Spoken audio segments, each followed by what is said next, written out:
So you're going to tell me when we're live. Testing. Oop. Testing. Do.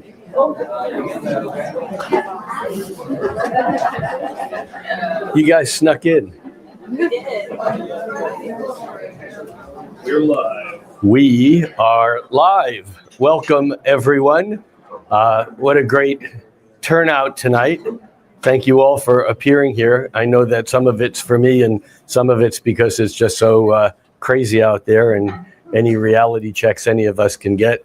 If you don't want to be seen online, you might want to hide your face for a second. We're doing a quick scan of. Sam, can you stand? Can you just stand up and get a higher? No. All right, I'm trying to see. We got a full house tonight. Can you hear me now? How about now? I have to eat the microphone. Maybe is there a way to get a little more volume on the board here? Is that okay? Just be patient. We're dealing with this. It is a beautiful spring evening here in Redmond, Washington, the bicycle capital of the world. I don't know why that is, but it is. And hold on, we're just getting the microphone just a little bit louder. And are we good now? Can you guys hear me back there now? A little better? All right. There's a thumbs up. That's too loud. So I really intended on humoring myself and having the song 76 Trombones in the Big Parade from Music Man playing, because it is my 76th birthday. And I got a number of lovely gifts from people. Oh, and I'm supposed to read this. This was delivered by whom? Someone. And this says, "Happy birthday from astrologer Tim in Missouri, the Birdman." So Tim, if you're online and you want to say hey in the chat box, there you go. That would be great. So thank you. And I got a lovely book of photographs from underwater between surface and intervals. And as someone who's done a fair amount of scuba diving, that's a lovely picture. They're a lovely book. And I got a candle from a friend, actually, the astrologer. Is this your gift? Where's Jen? Is this from Natasha? Well, then thank you. But you'd met with Natasha earlier, and Natasha Alter is the astrologer that gave a reading to Amanda Poole Walsh, probably about 10 or so years ago, that started her on the Astrology Hub journey. And Natasha is in Stockholm, where I will be teaching and lecturing next month. And so so just completing the circles. Anyhow, it is April 4th. And for those of you who have already watched my April forecast, you know that April 4th, or this weekend, is one of the craziest astrological weekends I've ever seen in my life. And now that doesn't necessarily mean that anything extraordinary is going to happen. The president of Korea got fired. South Korea got fired today or late yesterday. And like the stock market is making the largest drop that it's made in modern, or at least recent history, only second so far to what happened in March, COVID, March of 2020. But of course, this isn't over yet. And what may end up being the largest public appearance on streets of the United States in U.S. history. We will see what happens this weekend, with the Hands Off campaign. And that is, hands off the medical system, hands off Social Security, hands off, our retirement funds, hands off medical. It goes on and on and on. And so I think already, even though my April forecast came out on April 1st, and now it's the weekend of the 4th, 5th, and 6th, I don't think we're done seeing whatever it is that we have yet to see this weekend. Just a lot of instability and a lot of craziness. And I want to start tonight by just taking a look at the chart for right now and how it's setting up some things, both setting up things in the future and also setting up the completion of some things from the past. So that's my goal. How many of you are here for the first time? I see a lot of new faces. That's a bunch of you. And how many of you are here because you watched the monthly video? So for those of you who haven't watched the monthly video, which comes out on the 1st of every month, where I do a literal day-by-day treatment of the month ahead. And we don't do that here because that's redundant. You can always watch that at your own pace. And that monthly video is set up so that at the very bottom, if you go to the description and you scroll all the way to the bottom, Sam, and by the way, thank you, Sam, my trusty videographer, and woo! If I had the camera in my control, I'd put it on Sam, but he doesn't want that. But for those of you who do watch it online, if you go to the comments and click on more and scroll to the bottom of the comments, you can go to any day in the month and it goes right to the place where I'm talking about that day, because otherwise it's a lot of information to take over, 30 days ahead.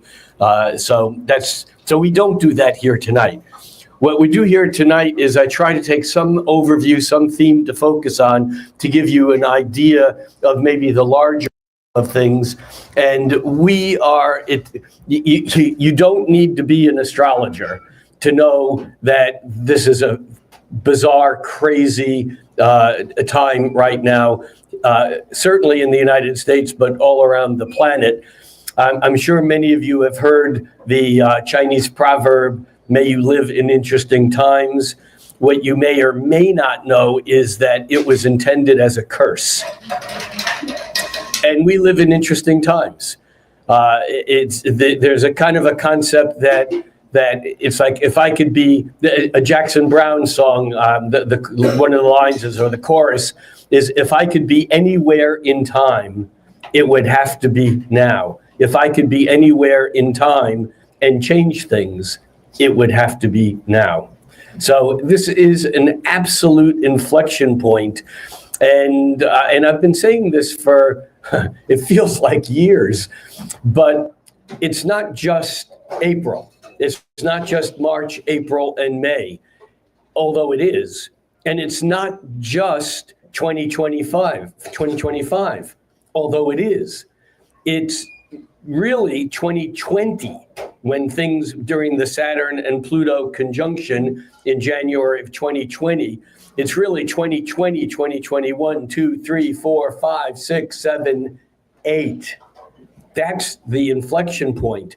And from a larger perspective, the inflection point that we're in really began in the early 1960s and won't play through until another decade or so.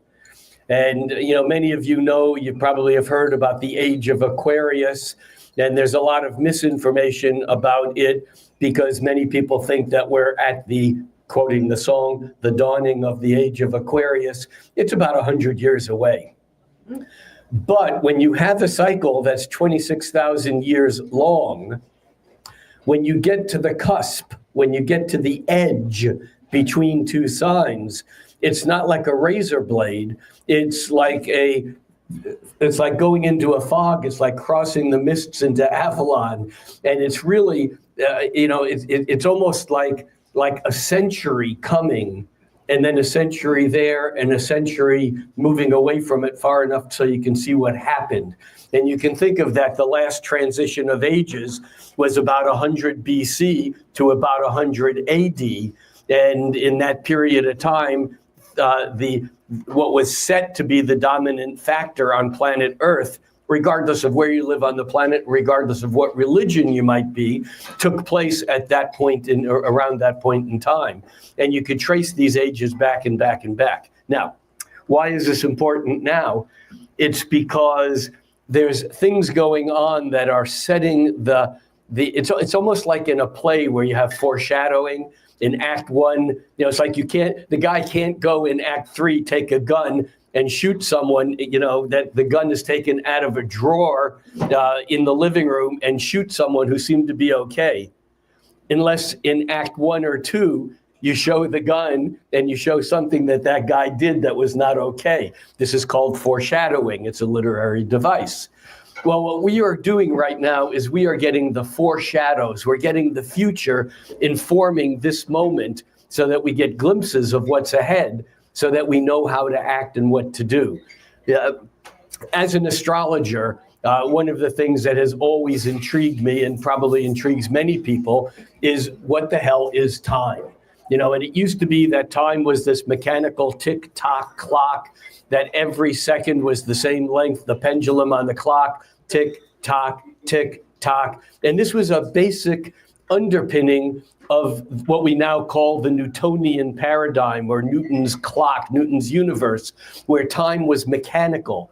And that in the scientific realms, that in order for something to be valid scientifically, it had to be repeatable. And this David Hume Scott came up with the idea of the making up a hypothesis and then testing it. And by repeating that test again and again and again, something becomes true. Well, unfortunately, that's not the way the universe works. It's the way it appears to work in our three-dimensional world, where what we see is what we get. But that's not the world that we actually live in. That's just the world of apparency. And through the 20th century, the changes that were kicked off by this group of physicists in Copenhagen, called the Copenhagen Group, or the Copenhagen Convention, was a yearly meeting of physicists who tried to figure out what the hell is reality made of, because it's not what we thought it was. And of course, one of the main contributors of this group of extraordinary scientists was Uncle Albert. And I don't mean the Uncle Albert of the song Hands Across the Water, who was Admiral Halsey, Albert Halsey. I mean Uncle Albert Einstein. And Albert Einstein showed that time and space were not separate, and that in fact, time and space were linked, so that time is a function of moving through space or not moving through space. And the faster you go as you approach the speed of light, time slows down and even stops.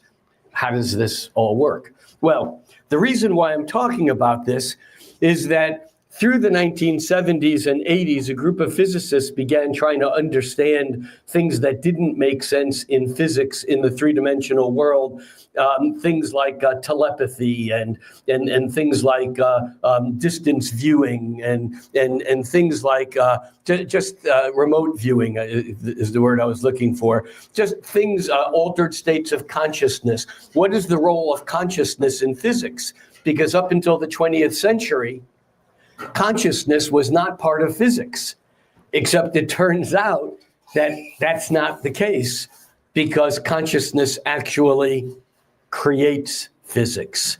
One of the great illusions that most of us learned in school is that we evolved a nervous system until it got so complex that we were able to have consciousness. That consciousness evolved out of the complexity of our nervous system, when the fact is that I shouldn't say fact, it's a theory, but the apparent fact, based upon most modern studies, is that it's exactly the other way around. It's that thought creates reality. Reality, complexity doesn't create thought. What does this have to do with this inflection point of March, April, and May of 2025?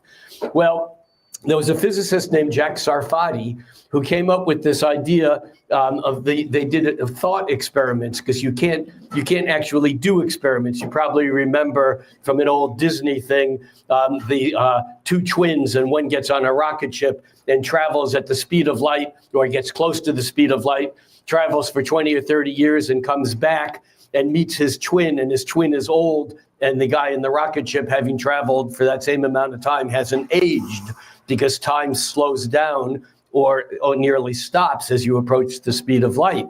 Now, you can't do an experiment in a lab for this. So physicists developed this concept of doing thought experiments that they would use to discuss the concepts and then try to figure out whether or not they were valid. So this man, Jack Sarfati, PhD, theoretical physicist, mathematician, his thought experiment was this. You're sitting in your home one day and the telephone rings. You pick up the phone and you go, hello, and the voice on the other end says, hi, Rick, this is Rick, 30 years in the future, and I need to talk to you. And you go, that's impossible. And the guy says at the other end, or the woman person at the other end says, no, don't hang up. This isn't a joke. This is me from the future calling you. And we need to discuss some things, because if you don't start doing this now, you're never going to be able to get to where we are or where we could be in the future. So the question was, and he called this the God phone. Just that was his name for this little thought experiment. Jack Sarfati, you can look him up on the internet, but when you get past page 2 of anything he's written, unless you know how to do integral calculus and all, this guy is, beyond how you and I think. Anyhow, his conclusion was that it became a topological puzzle. So you know what a Mobius strip is, where you take a piece of paper, a strip of paper, and you make a half a twist in it, and you put it back together, and then you cut it down the middle, and rather than coming up with 2 strips, you come up with one longer strip. These are topological questions in mathematics. Okay, so Jack Sarfati treated time as a topological issue. And his mathematics basically showed that there's no reason in what we understand about how physics works why the future couldn't inform the present. Our idea of past, present, and future are a little bit overdefined. In fact, Albert Einstein said that past, present, and future are illusions, albeit persistent ones, his words, albeit persistent illusions. So at this moment in time, one of the thought experiments that we all might benefit from doing is imagining this God phone and imagining ourselves calling us up from 5 or 10 or 20 years in the future and having a conversation with that part of our being and asking that person, you in the future, so you know where we're at now, and you seem to be doing fine 10 years from now. What do I need to be doing now in order to get there? Because obviously, if we continue the way we're going right now, we're not going to get there, wherever there may be. So this point in time is a huge inflection point. And in astrology, when planets come together or make mathematical patterns with one another based upon what we might call geometry, what would be better called sacred geometry, which has been with civilization for as long as we know. And in fact, anyone who listens to music or creates music or paints and works with color, I mean, all of these things are vibratory forms and based upon various forms of sacred geometry, whether it's the geometry of vibrations making harmonic relationships with one another in music or in color or whatever. Astrology is based upon that same thing, except the vibrations are so slow, we don't see them as vibrations, we see them as big rocks in space. We see the moon as a rock, as a big particle. But one of the breakthroughs of quantum physics was the understanding that except on this mesocosm, the middle cosm, the word cosm, cosmology, the word cosm is a Greek word that means beauty and order, because to the Greeks, the order had inherent beauty. So that the cosmic sense, the macrocosm is basically the big, beautiful order. The microcosm is the tiny, beautiful order. In fact, the word cosmetic comes from the same etymological derivation.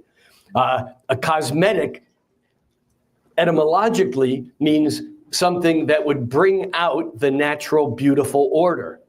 However, in the West, we've kind of lost the plot a bit, and we think nature is in trouble, and therefore humans have developed to fix it and to make it perfect, and therefore cosmetics have become something to cover up the ugliness rather than to bring out the natural beauty. But it's the same word. Now, the reason why this is so important is that astrology is based upon this idea that comes to us from this, it's basically something that we believe existed back in Egypt, and this is something called the Emerald Tablet. And the Emerald Tablet was a product of Thoth, or Hermes Trismegistus, Hermes the thrice great, the original giver of truth back in ancient Egypt. And the Emerald Tablet begins with these words: as above, so below. I'm sure many of you have heard that. You may not have heard the words that come directly after it, which often happens in our education. We know that Hippocrates, every doctor takes the Hippocratic Oath and says, of first order, do no evil or do no harm. But they forget that Hippocrates in the next paragraph said, no one should practice physical medicine without knowledge of the stars. Whoops. Okay. As above, so below is followed by the within of things. Are we in trouble? No, we're good. The within of things is as the without of things. You see, often when we say as above, so below, it's like, oh, well, the stars made me do it. I'm a Taurus, therefore, if I'm on the couch, you're not going to get me up for anything other than offering me food, or whatever. The stars made me do it. But it turns out we're having a little bit of an electrical consideration here. Oh, okay. We've lost power here, but we don't need that yet, so I guess we're okay. So, as above, so below implies that the upstairs makes the downstairs happen. But, are we okay again? Yeah, I'm just checking. Just ignore it. Okay. I'm trying to ignore the fact that I'll set that. Oh, okay. However, the Emerald Tablet goes on to say, the inside and the outside are not only the same, the within is as the without, but it actually says something that's very important. And some of the indigenous, some of the Asian schools of thought embrace this idea, but it says, as above, so below, the within is as the without, for all is one.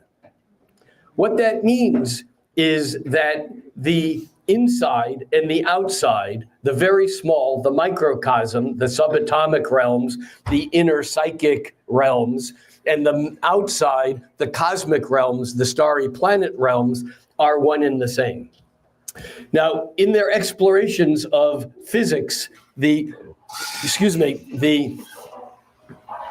hold on a second. In their exploration of the microcosmic realm, the physicists discovered that particles weren't particles. There were actually particles and waves, that light travels as a waveform. And I don't want to get too far into this, but it's something that is a very deep rabbit hole that once you're in it, there's no way out. And modern physics has been in it now for about 100 years or so. Light travels like a wave, but when you measure it, at the moment of measurement, it becomes a particle. And then as you stop looking at it, it becomes a wave again. This is called the idea of complementarity, or some people refer to it as the particle-wave duality. Well, it turns out that astrologers for a couple of thousand years have been practicing astrology by looking at these big particles in space. I see a couple of my students here who know that we call these big particles the moon or Saturn, or Jupiter. We call them BFPs, big fucking particles. But they're still particles when we are looking at them. But when we're not looking at them, they're moving like waves. The moon is 13 waves a year. The moon is the waveform of the tides rising and falling. The moon is the cycle of the monthly cycle, the menstrual cycle. The Saturn is a 3 centuries per year waveform. It's like a beat.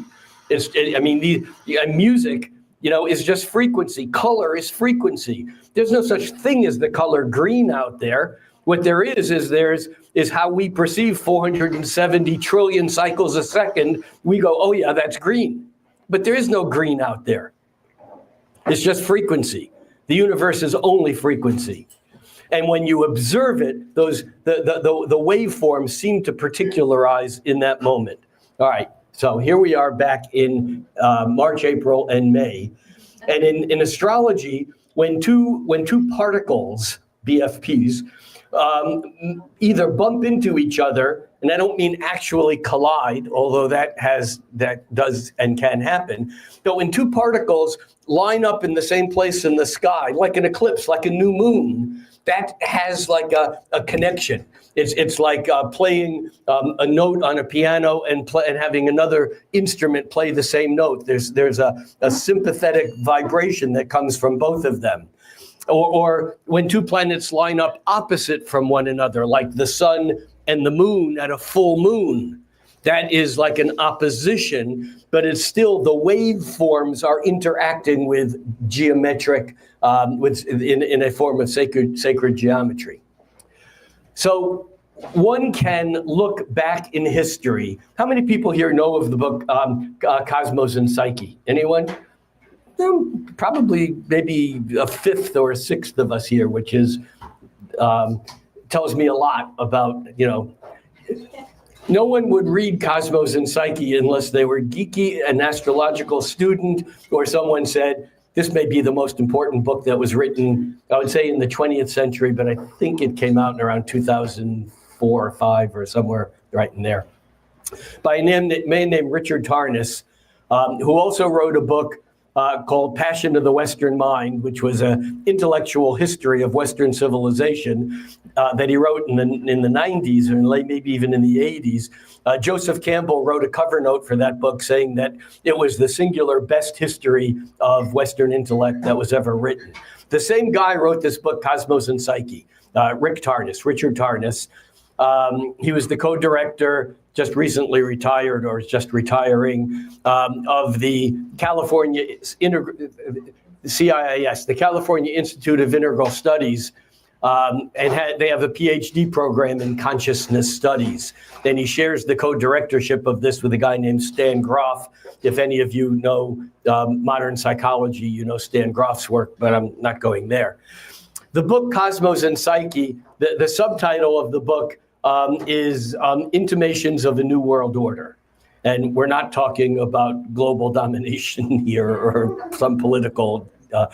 It's basically Jungian psychology taken to a cosmic and or historic level that traces the history of humans on the planet for about the past maybe 2,500 years, and shows the correlations between the very slow-moving planets, the slower-moving planets, meaning Saturn, which is 3 cycles a century. It's about a 30-year cycle.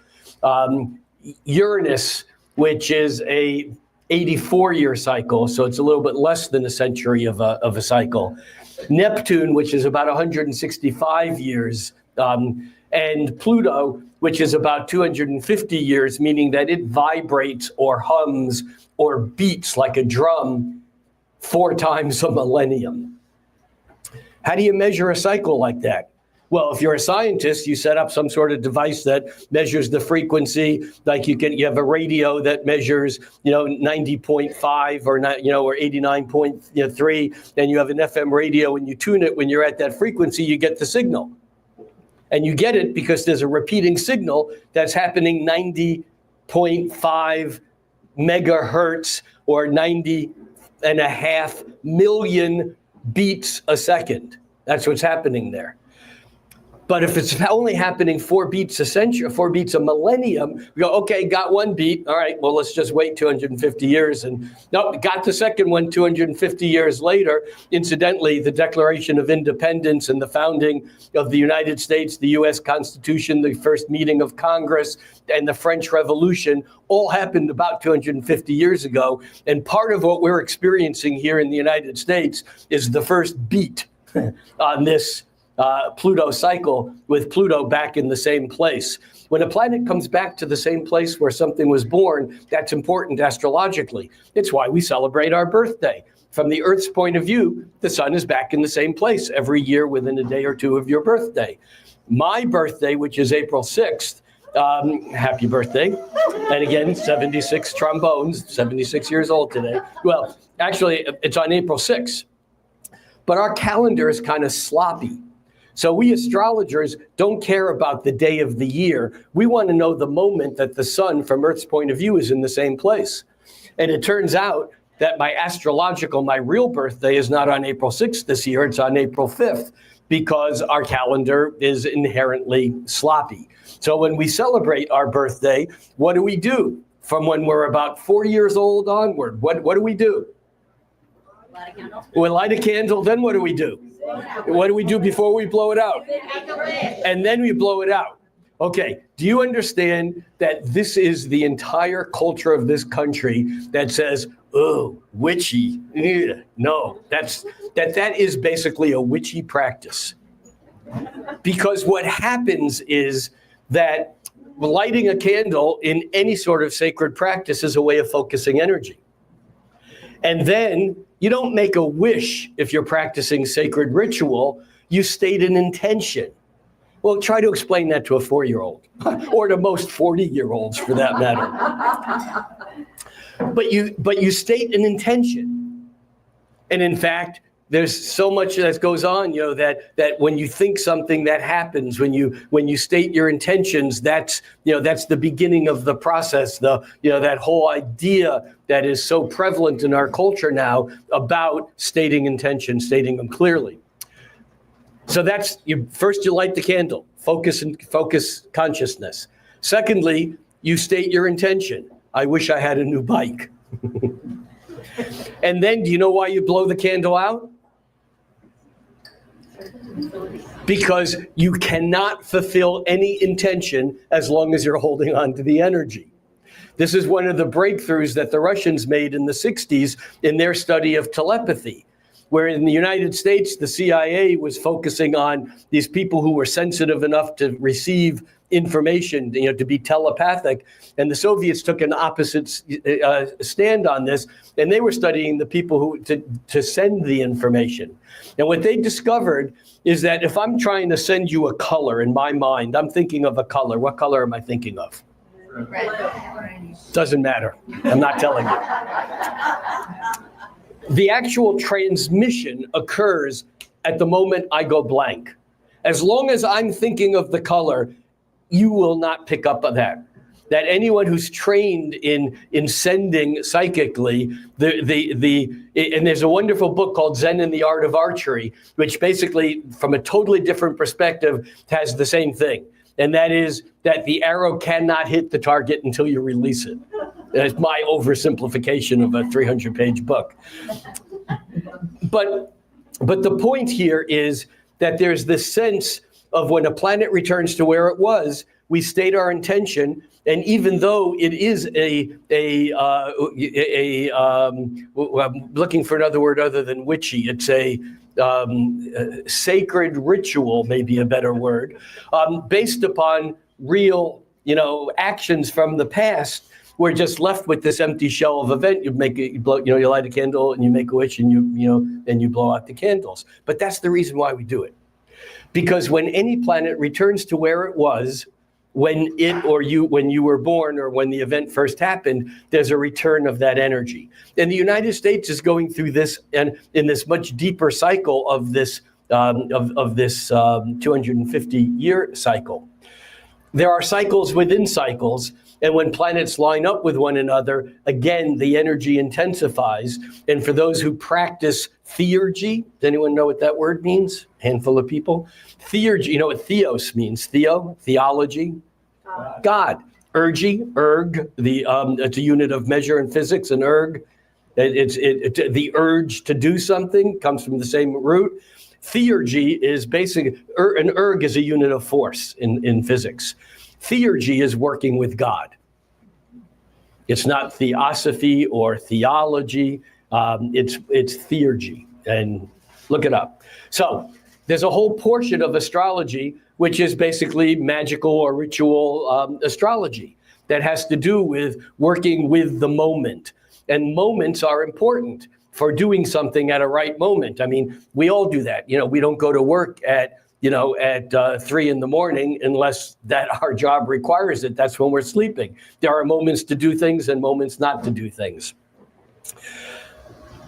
When a bunch of things converge around one time, those moments become more important.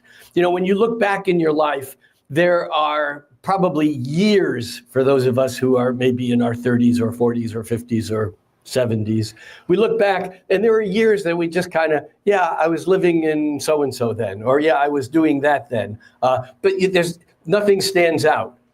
And then there are other years when you go, holy crap. In October of that year, this happened, and then November, and then by December we had to move, and in January, and boom, boom, boom, boom, boom, boom.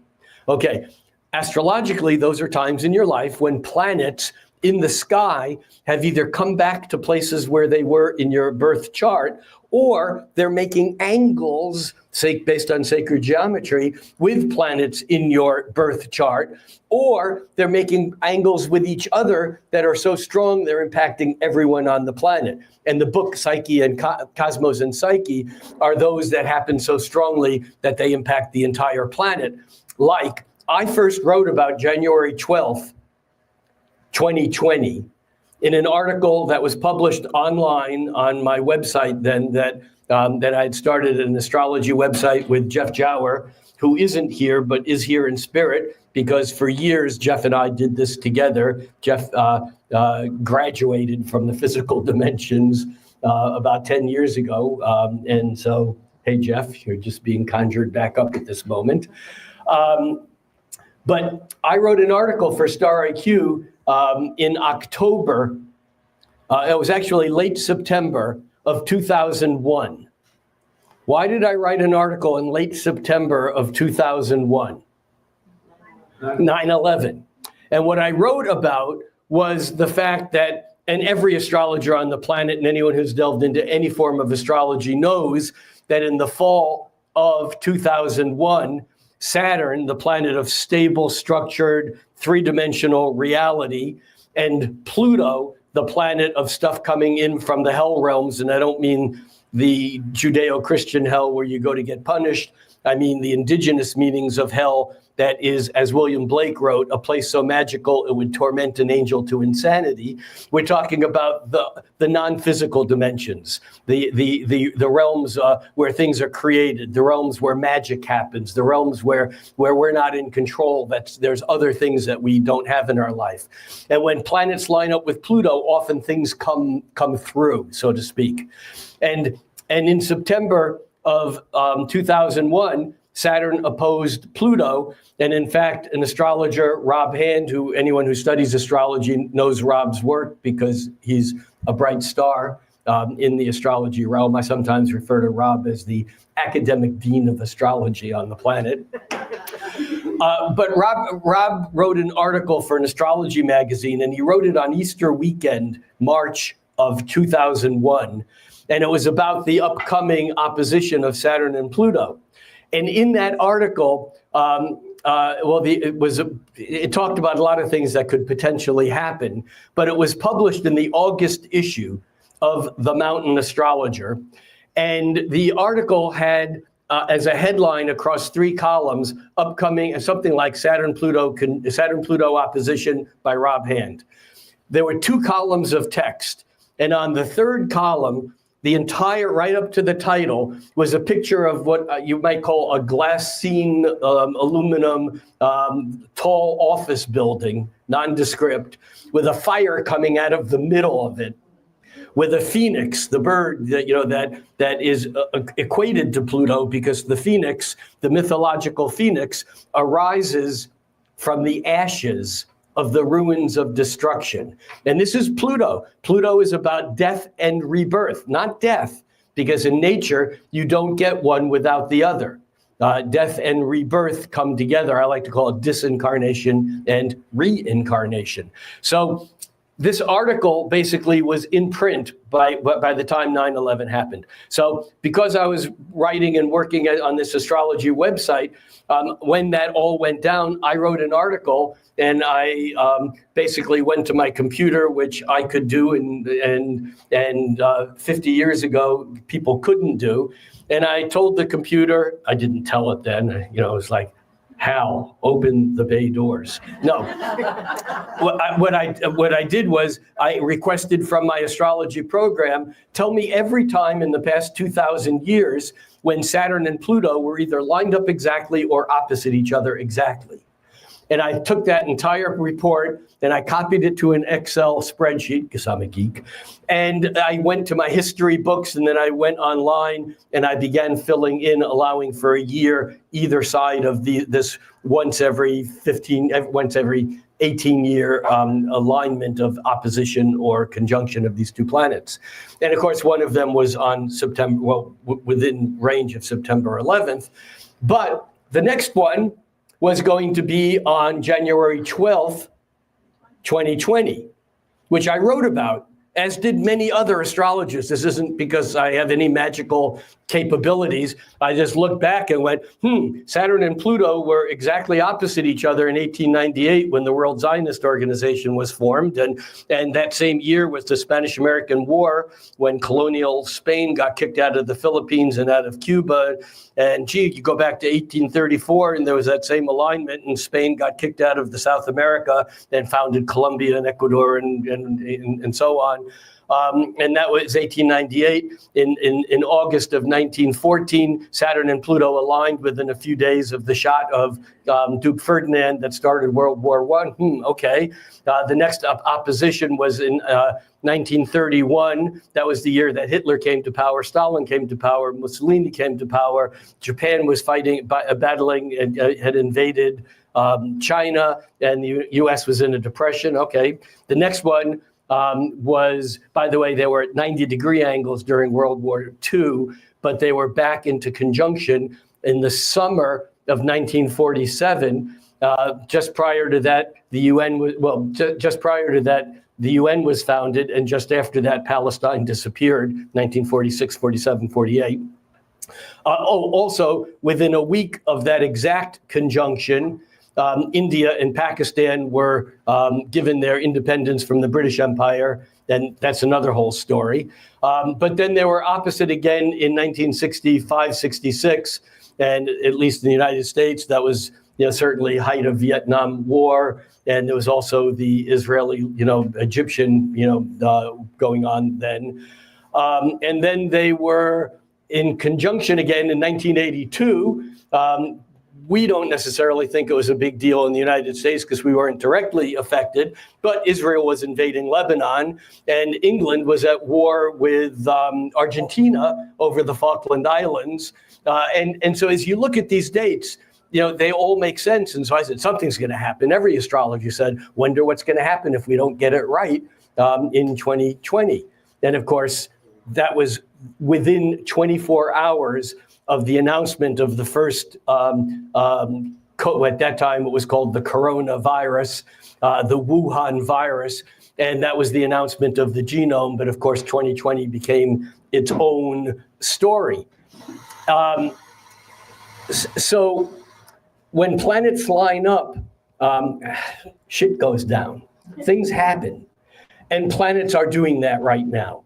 And they are doing that to an extent that astrologers around the planet, who we now have the capability that astrologers going back 50 years ago didn't have, we can look at the computer and dial back and forward a year, a decade, a century at a time, and just watch the animation and see where the planets are going. And this is basically a new capability. This was invisible even to great minds like Johannes Kepler, who's the guy who figured out the mathematics of being able to calculate where planets were or would be, because he was an astrologer. And he's the guy who basically then calculated that Jupiter and Saturn line up at a certain rate. And he calculated that they were lining up in Pisces in about 4 BC. That was the year Jesus Christ was born. Not 0 for those of you who care, because the Pope basically, I don't remember who the Pope was, but he hired an idiot. This is around 500 or 600, kind of like our government today. I didn't say that. No, I did. He hired one of his assistants, a guy named Exiguus Dionysius was the guy's name, and he gave him the job of working backwards and calculating the exact date from the birth of Jesus. Except he didn't realize that there was no year 0, because there was no 0 in Roman numerals. And he also didn't realize that Octavius and Augustus were the same person, and so he was off by about 4 years. We know this. Point being that when big stuff goes down, there's big stuff going on upstairs also. And one of the things that astrologers have been talking about since 2020 was that by the end, and 2020 was an astrological crescendo of sorts, because not only was there a Saturn-Pluto alignment, but there was a cluster of planets all together in a way that we hadn't seen since within a month of Martin Luther, and not Martin Luther King, Martin Luther basically nailing the 99 Theses on the wall in the church in Gutenberg or wherever he was. Württemberg? Where was, anybody know? No. That basically kicked off the Protestant Reformation. That's how big, that was the last event that was similar to what happened in 2020. But since 2020, there's been an unfolding of that energy. And now all of a sudden, there's this bing, bing, bing, bing going on of major events, of the slowest moving planets, all changing signs at the same time. And when I say at the same time, I don't mean at the same moment. I mean within weeks, months, or the same year. And we're talking about Pluto moving from Capricorn into Aquarius, which it wobbles back and forth because of the mechanics of retrograde motion, which I don't want to talk about tonight. If you're interested, last month I talked about that. It's still up online on YouTube. You can listen there. But Pluto wobbled back and forth between Capricorn and Aquarius, and back into Capricorn, and back into Aquarius, and back into Capricorn. And now it's in Aquarius for the next 20 years, 19 years. This is a major harbinger of the age of Aquarius, which is still about 100 years off. It's not the age of Aquarius, but we're getting glimpses of it. The day that Pluto moved into Aquarius for the first time since the Declaration of Independence was in March of 2023, on the same day that ChatGPT was announced and went public. And Aquarius is the sign that has to do with the future. It's technology. It's alien intervention. It's the weird, outside the box, outside of rules. It's genius. So that began in 2023, but Pluto didn't solidly move into Aquarius until late last year, until 2024. Pluto's now in Aquarius. Neptune, the next slowest moving planet, takes about 165 years to go around once. The last time that Uranus changed signs from the last sign of the zodiac Pisces to the first sign of the zodiac Aries.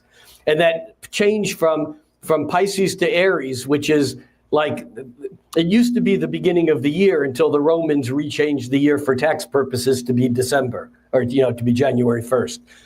It had nothing to do with the natural calendar. The vernal equinox, the spring equinox, was always the beginning of the year. That is 0 degrees of Aries in astrology. In a circle, there's no beginning or ending, but we arbitrarily, and for good reason, make that that first moment of spring in the Northern Hemisphere, the beginning of the cycle. When planets move from the end of Pisces to the beginning of Aries, it's not just a sign change. It's like the ending of a cycle and the beginning of a new cycle. The last time that Neptune did that was in April of 1861, within 24 hours of the first shots that began the Civil War at Fort Sumter. You can't make this shit up. I mean, and if you think I'm making it up, you got Google, you know what to do, check it out. But you know that sign, that thing that says, don't believe everything you see? Well, don't believe everything you read on Google either. The guy gets stopped for a stop sign by the cop, and the cop says, you just passed a stop sign back there? The guy goes, yeah, but I don't believe everything I read.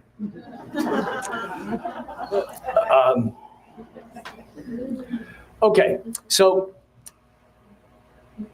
on March 30th, Neptune moved from Pisces into Aries for the first time since the beginning of the Civil War 164 years ago, or whatever that turns out to be, 1861. Yeah, 164 years ago. Neptune it moves really slowly. I mean, it spends 14 years in every sign, roughly, give or take. But Neptune moves into Aries, and then because of that retrograde motion, it's going to move back into Pisces, and then move back into Aries early next year.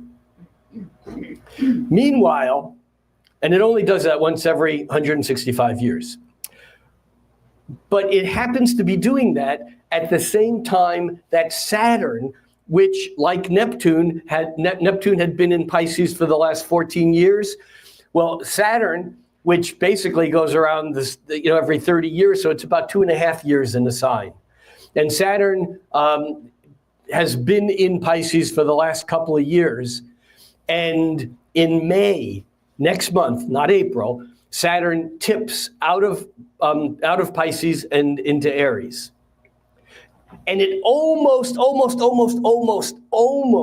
within 1/4 of a degree, almost catches up to Neptune. But then it turns retrograde. Then Neptune turns retrograde. They both go back into Pisces. And then when they both get direct again, they line up next February 20th, I think. I may be off here.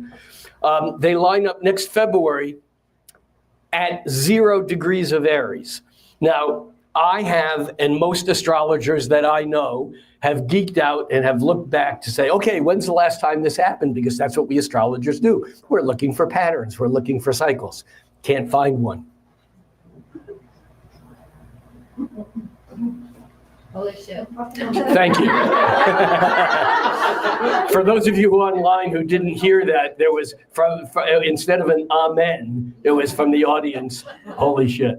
Okay, now, this in itself is neither bad news or good news, but it is news because we don't have an event prior to this to rely on as to make any sense of it, other than understanding what Saturn, we can look at Saturn catching up to Neptune because it does that every 36 years like clockwork.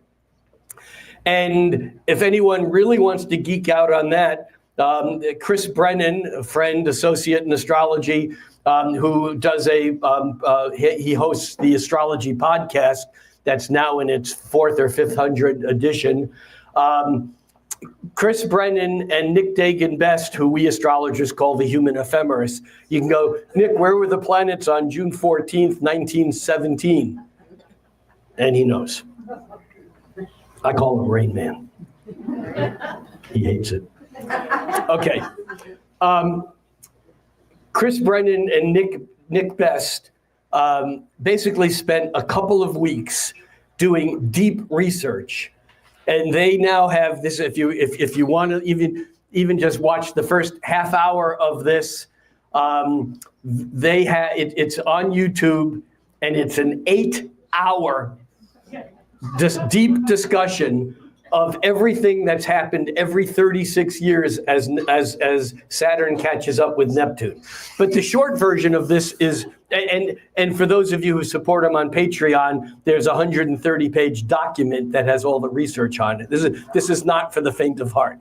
But the fact of the matter is Saturn is a constrictive energy. Saturn makes things real, just like crystals pull things out of the saturated or supersaturated solution and make patterns, and we call them crystals. Crystallization. Three-dimensional reality is a function of Saturn. Saturn and Satan are etymologically the same word. And in fact, the three-dimensional world is a world that has, quote unquote, fallen through the gates of Saturn, through the original sin of whatever. But the fact is, Lucifer, for example, as a fallen angel, came through the gates of Saturn, and this world is fallen from the world of the divine. At least that's one religious view of it. But Saturn is what makes things real. Saturn is sometimes called the taskmaster because Saturn can be a hard ass. When we look back at our lives and we look at the times when we really had to struggle, really had to apply ourselves when things didn't seem to go right, and it really caused us to, either make a commitment or not just state an intention, but it's like, if I don't do this, I'm not going to get through this, that kind of thing. So Saturn basically, when it lines up with Neptune, what's Neptune? Well, Neptune in Greek mythology is the god of the seas.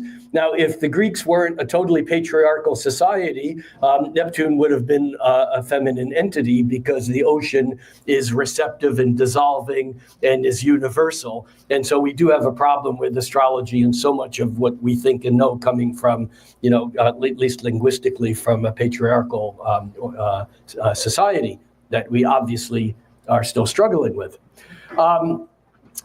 Neptune dissolves the hard edges of Saturn.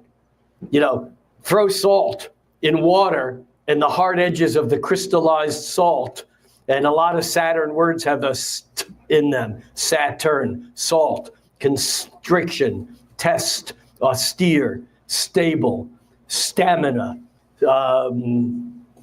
sturdy, anything that has reality, putting things in order, first, last. In fact, Saturn is the limit. So you have big, bigger, biggest. In the English language, st is often Saturn. I've spent more time, maybe this is my OCD side, I've spent more time with the Oxford English Dictionary looking up ST words than an adult should. Okay, true confessions. All right, so here's the deal. Neptune's job is to dissolve the apparent edges of Saturn. A good Neptune substance, aside from the ocean, is alcohol. Because in the laboratory, if it doesn't melt in water, it melts in alcohol. Chemists call alcohol the universal solvent. If you drink alcohol, it makes the hard edges go away. Oh, that used to be a boundary, but maybe not tonight. Yes, officer, I saw the stop sign, but at least I slowed down. Do you understand what I'm saying? Neptune is the planet that kind of softens those hard edges. As such, it's the planet that's tied up in visions. It's the planet that's tied up in music and creativity. And as I say, it's tied up. There's never one-to-one complete correspondences, but Neptune is often the culprit in charts of people who are amazing visionaries and poets and musicians and people who have the ability to conjure up images. It's the planet of imagination. William Blake wrote, and I love this because it shows the relationship between Neptune and Saturn. Remember, we're coming into a Neptune-Saturn conjunction. We're already feeling it and experiencing it now. We have been, because those two planets have already been close together. But they're going to come really close together by midsummer, and it's going to ease off a little bit, and then by next February, they're going to be nailed. All right. William Blake wrote, "What is now proved was once only imagined." That's the relationship between Neptune and Saturn. Neptune, in a way, creates this invisible scaffolding or framework for us to build Saturnian three-dimensional reality on. You might think, for those of you who know the work of Rupert Sheldrake, you might think of as Neptune as the morphic field and Saturn as the biological entity that has created the oak. The acorn grows into an oak tree, and that there's some metaphysical field that's an oak tree that the acorn just simply fills out in physical form. So And back to April. We have Pluto for the first time in 250 years changing signs and moving back to where it was when the United States was founded.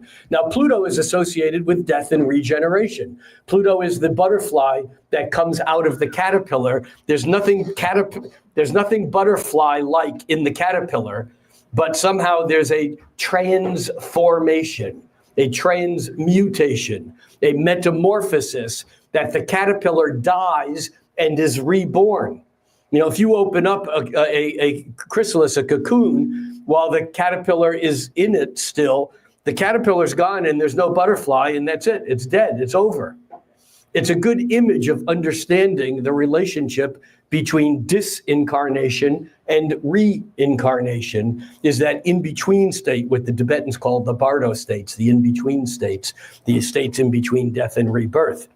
So on our birthday every year, when we make a wish and we light a candle, make a wish and blow out the candle and release it and hopefully get our new bike, we're celebrating the return of the sun, because the sun is about illumination, it's about celebration, it's about vitality. The sun is about will, it's about what we see and what we experience. It energizes everything. Pluto, on the other hand, is about death and regeneration. And anyone who pays attention that knows that since Pluto moved into Aquarius and started tipping into it, that we've been experiencing a death of some of the most basic foundations that we thought were immutable. But they're disintegrating so that they can be recreated as a butterfly. Now, this isn't just wish fulfillment, although it is an illusion, and this is an important distinction. Some of you who have followed me or have heard me talk before know that an illusion is not something that's wrong. An illusion is something based upon imagination, which is based upon wish fulfillment. And when you make a wish, Walt Disney, a dream is a wish that your heart makes. You know, dreams do come true. William Blake, anything that is now proven began as a dream, as imagination creates the tracks. As my friend Caroline Casey says, imagination creates the tracks for the reality train to follow. So we have Neptune, back to Pluto. We have Pluto creating this meltdown, this disillusion, and a recreation at the same time that Neptune, the planet of imagination and dreams and vision, is moving from receptive, hypersensitive, Pisces, where Neptune in Pisces, it was absolutely impossible to tell what was real. I mean, that was and I bet this has been going on longer than the last 14 or 15 years, but it really came to a crescendo when Neptune was moving through Pisces. Everything was fake news. Neptune now has just moved into Aries, and the words that I wrote on this earlier in the week, it's like Neptune now is plucking things out of our dreams and thrusting them into the fires of creation. Not necessarily an easy process, but that's part of what's going on. But it's going on at the same time that Saturn's saying, nope, you can't have everything that you dream and everything that you imagine. And you see, when Saturn gets together with Neptune, do you know what happens? Illusions become converted into reality. What's the word? We become disillusioned. Disillusioned is not a bad thing. We think it's awful because, that person's so disillusioned. They're disillusioned because their dreams couldn't be made real. It's really important when Saturn and Neptune to get together to acknowledge disillusionment. The problem is that we then allow it to become discouragement, because those two words are completely different. Courage comes from a French word, maybe a Latin word, cœur, which means heart. And it's okay to realize that this isn't what I imagined, but it's not okay to lose heart. That's the lesson of this inflection point. That's where we are. And it's tough to do when we see what's going on out there. And again, this is not about who you voted for. I may have judgments on that, or I might have had judgments on that a year ago. I don't anymore, because you know what? We're all in trouble either way. Yeah, do you know that old story? I wrote about this in my monthly that I posted a couple of days ago. So this may be repetitive for some of you, but there's a story that's told. Turns out that it may not be true, but it's a great story. It's Neptune. You see, in Neptune land, anything works. For those of you who know astrology, you may have heard me say this before, but Jupiter is the planet of wisdom, of expansion, of big ideas. Jupiter is how we grow and but Jupiter always, because Jupiter is inside of the orbit of Saturn, Jupiter has to answer to Saturn. And Saturn is the rule maker. It's the authority. It's the cop that stops you for speeding. It's dad coming home and realizing that the liquor cabinet was raided. Saturn is the trouble you get in when you break the rule. So Jupiter can only expand to the boundary of Saturn, like blowing up a balloon so far and then it pops. But Neptune is outside of Saturn. It's like Jupiter that says, Dad's never coming home. I can do whatever the fuck I want to do. So Saturn lines up with Neptune, and we're feeling this now, and yet we're having to face this disillusionment. But although that Saturn really kind of cuts away some of the illusions, and again, those illusions aren't just for those people who thought that Trump was the worst thing since anything. Also, for the people who are totally into thinking that Trump was going to save us all, they're realizing that it's more complicated than that. I mean, there were people who felt that, again, this is not about politics or red or blue. It's about the fact that we're all in this together. And I'm going to come back to the frog analogy, which is the story that biologists tell, that if you put a frog in cold water and warm it up gradually, the frog becomes comfortable and lethargic and will boil to death without a struggle. But if you put a frog into boiling water, it freaks out and it'll do anything, it'll struggle to get out. So basically, if we had continued in the course that we were on with let's just call it blue, and it's not that simple. It's not red, blue. It's way beyond. It's way more complicated than that. And if anything, what we're seeing is the beginning of the breakdown of a two-party system, which really doesn't address anything anymore. And that may take more than just the next election or two or three. But that's where this is going. Make no mistake about it. What we're experiencing is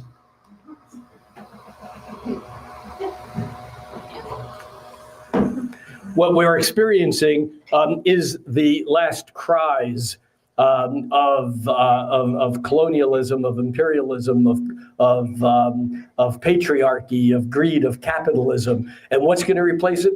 We don't know yet. But it's all got to go. And so my analogy here is that had our government continued being dominated by the dominant forces of the Democrat Party, that it would be like a slow boil to death. It may have taken 5 years, 10 years, 20 years, 50 years, but our society is not on a long-term path for survival. And so right now we've been thrown in boiling water. And it doesn't matter who you voted for in this last presidential election, because even if you voted for the Republicans and for Donald Trump, and you're a veteran, or you're one of tens of thousands of people who have either lost their job, or you happen to like French wine and it's going to almost double in price next month, or whatever your story is, we're not in the same world that we were, and we're going to come to realize over the next, well, maybe many of us already have, but over the next weeks, months, years ahead, that we're either going to all figure out a way to get out of this together, or we're not going to get out of it at all. It's not red against blue. It's red and blue against those who don't care about either red or blue. And again, I hate to keep using the political analogy, but I think it's the best that I can come up with. You can take any polarity that you want. So we have Pluto moving back into Aquarius for the first time since the American and French revolutions. And make no mistake about it, the shift to living in a country where there wasn't a divinely right, a family that was given the divine right to own the country and everyone in it. The idea of a country that would be based upon no royalty owning everything was as alien as us living in a world and saying, well, what would it be like without capitalism? Without what? Jobs. Without jobs, without anything. So that's Pluto changing into Aquarius. At the same time, Neptune moving it from Pisces into Aries, but along with Saturn making it all real over the next year. Then we have the other outer planet, because the outer planets are Saturn, Uranus, Neptune, Pluto, and Uranus is also changing signs. Uranus moves a little slower than Saturn. It's about 1/3 the speed of Saturn, but it's about it's about twice as fast as Neptune. So Uranus spends about 7 years in a sign. For the last 7 years, it's been in Taurus. It's still in Taurus, and in July or August, I think it's late July, Uranus moves out of Taurus and into Gemini. And again, every time Uranus has gone from Taurus into Gemini, the United States has been at war. Now, this does not mean that there's going to be wars beyond what's already going on, because the war that we are now entering into is not a war that will be fought on the physical dimensions. I mean, there is certainly things happening on that realm. I'm certainly not blinded to the horrors that are going on with our money, with taxpayer money around the planet. That's not something to be avoided. But Uranus had moved into Gemini through the American Revolution. It moved back from Taurus into Gemini during the Civil War. It moved back from Gemini every 84 years. It moved out of Taurus and into Gemini during World War II. And now it's moving out of Taurus again and into Gemini. And it's doing that this summer. So we have Saturn, Uranus, Neptune, and Pluto all changing signs at the same time, but they're doing it in a harmonious way with one another. And this is the background. This is the key to why this is so important. Now, and this has already been unfolding and will continue to unfold. It's been unfolding for the last year or few years, and will continue to. And by the time we reach 26, 27, it's largely going to be a done deal. Wherever we're at then, we're going to be stuck with for a while, which is why it makes it so urgent for us to be active. And that doesn't necessarily mean going out and demonstrating or being on the streets. Doesn't mean you shouldn't. But everybody has to find their own place. It just means talking to people around you. It means communicating. It means becoming aware. Everybody's got a different role to play. Some people are radical revolutionaries and others are tenders. Other people just want people that we can rely on to make connections. Everyone's got to find their place. Okay. Now, coming back to today, April 4th, we have on a much higher frequency. You see, the slower moving planets set the background, almost like in a rock band, like the bass player or the drummer. And then you got, like Jethro Tull, playing the flute, or Eric Clapton playing these incredible leads on a high, on a high frequency, instrument like a guitar. And the inner planets make those higher frequency notes. And we have this weekend a combination of these events. We have Uranus, which is at the end of Taurus. Okay, I think I'm going to bring up a chart here, and then we'll bring this part to a close. I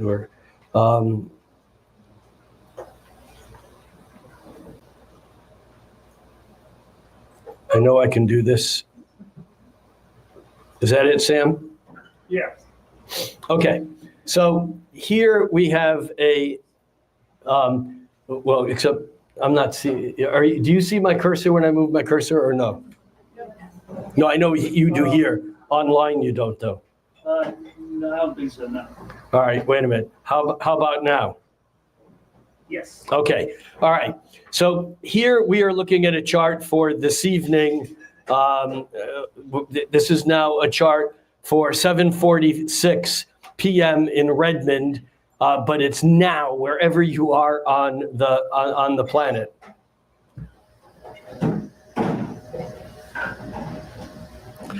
And what we can see here is that Neptune is at 0 degrees of Aries. See that? Just having moved into Aries just a few days ago, actually on March 30th. We have Saturn here at 24, almost 25 degrees of Pisces, and a bunch of other planets, Mercury and Venus, having retrograded back into Pisces, all lining up with Saturn. They're all within a couple of degrees of each other.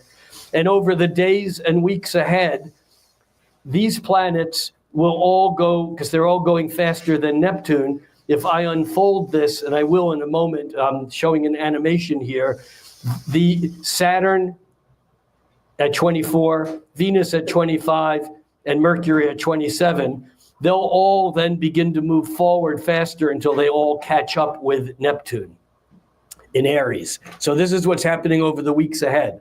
On top of that, you can see here Pluto having moved much slower, but from Capricorn into Aquarius. And you can see Uranus here at the end of Taurus. But note that Uranus and Saturn are both at 24 degrees. And they are, there's one sign in between them. They're 60 degrees apart. And in sacred geometry, the 60-degree angle creates the Solomon seal, or the Star of David, the six-pointed star, which is basically a symbol of balance, of equilibrium. And today, Saturn and Uranus are made, and you can see this fat blue line here. There's a lot of line colors, I know. These indicate the geometry. And Saturn is making a sextile, that's 1/6 of a circle, with Uranus. Saturn, again, is stability. Saturn is the old. Saturn is the status quo. Saturn is conservation. I don't necessarily mean politically, but that too. It's conservative. It's maintaining what you have. Saturn is going back to the past. It's tradition. It's respecting the old. Uranus, which we haven't really talked about, is the revolutionary radical planet. Uranus is intellectual breakthrough. It's the lightning striking and going, wow! You know, it's that, sometimes Uranus is called the awakener. And so Uranus reacts immediately, suddenly, and it's progressive. It wants to go to the future. And so we have Saturn, the planet of the old, and Uranus, the planet of the new, making a 60-degree angle, a sextile, which is an angle of opportunity and cooperation, but nothing happens unless you do something about it. And this aspect is really the opening volley of 3 times when that Uranus, when that sextile will occur all the way through January of next year. And so because these slow-moving planets, because of that apparent backward-forward retrograde motion, but today is, in a way, the first exact opening date of this cooperation, or this kind of coming together of what I would like to call the old and the new, or any polarity. On top of that, we have Mars at 25 degrees. Actually, if we back this up just, an hour or so, we could get, well, come on. There we have Mars now, just an hour ago, at 24. So Mars is at 24, Uranus is at 24, Saturn is at 24. And it makes a little triangle here from Mars to Saturn, Venus, Mercury, with Uranus halfway between them, making a cooperative sextile to both. Can you see that triangle there, kind of the blue and the lighter blue? This is an amazing thing unto itself, because it gives the opportunity for expression. And again, I go into this much deeper on my monthly on YouTube, but I want to add 2 other things to this mix to show you why today is so extraordinary. And again, when I say today, I really mean the last day or 2 in the next few days. We have another planet in here, and this is a planet that some people may not know or may not use. It looks a little bit like Mars, that's over here with the red, but it's pointing downward. And this is a symbol for the planet Eris, E-R-I-S. Now, if you were an astrologer living in the 1930s, you may not have ever heard of Pluto because it was only discovered in 1931. And every time a new planet is discovered, astrologers look at it and analyze and try to figure out what it is and how it works and what it means. We went through the same thing when Uranus was discovered in the late 1700s, when Neptune was discovered in the 1800s. And there were astrologers who said, no, new planets too far away, they don't mean anything. But, it turns out that everything means something. Eris is one of many what are called KBOs, Kuiper Belt objects, out very far. Pluto is a KBO. Pluto is a Kuiper Belt object. That's one of the reasons why we don't consider Pluto a quote-unquote planet anymore. But Eris is very slow-moving. It takes 500 years to go around once. Eris is Mars' sister. Eris, basically, mythologically, Eris attended the wedding. I think it was Helen of Troy. She threw in a golden apple and created a riot of everyone trying to get the golden apple. Eris's job is to create disorder. Eris is the sower of chaos and disorder. But she's not bad. Her goal is to see what is wrong so it can then be reintegrated and fixed. And so Eris really disturbs the peace on purpose so that in order to get to a higher level of consciousness or awareness. Mars basically starts a fire and then leaves. In astrology, Pluto is considered to be the higher hum, the higher octave of Mars, because Mars starts the fire and leaves, but Pluto stays around until the death is complete and then the transformation occurs. Eris, on the other hand, has a different level of business because her business is not conflict and resolution. It's basically ultimately finding out what needs to be made visible so that the transformations can then occur. So if you notice, Eris, like Saturn and Uranus and Mars, is also at 24. In fact, Eris is halfway between the sextile between Saturn and Uranus. That's the cooperative dance between Saturn the old and Uranus the new. Between Uranus, the progressive, let's get to the future and move forward, and Saturn, no, let's go back. Freud called it infantile regression. Under pressure, we want to go back to a past when things were better. Make it great again. Okay. You can't make this stuff up. Well, actually, you can, and I am. Okay. Halfway between these two planets is Eris, kind of annoying the whole thing, throwing the spanner or the monkey wrench into the gearworks to see what's going to fall apart. And on top of that, Mars, which is the god of war, Mars, the god of passion and expression of energy, of direction. Mars has been in Cancer where it's not as active as it normally is. In fact, Mars in Cancer can be a bit passive-aggressive at times, but Mars is great at putting up boundaries and defending rather than attacking. Mars will be moving into Leo later in this month, but we'll get there next month. Mars is harmonizing with Uranus, which is Mars and Uranus. When they get together, this is like the Tower card in the Tarot. This is like crazy shit happening, and oh my God, it's like an earthquake. Oh, we just had one. It's like the president of a country being fired. Oh, well, that happened yesterday. The president of Korea was fired. This is Mars-Uranus sextile stuff. None of this stuff is working in a vacuum, though. But Mars at 24 degrees, even though it's getting along well with Saturn, Venus, and Mercury, saying it's dealing with the complex systems and doing something that really integrates them all together. Oh, like using artificial intelligence to create tariffs from every place around the world, including an island that only has penguins on it. True. At the same time, Mars at 24 degrees of Cancer is making a 90-degree angle with Eris. This is sibling rivalry with weapons. Eris right now is an absolute key player to what's unfolding today and this weekend.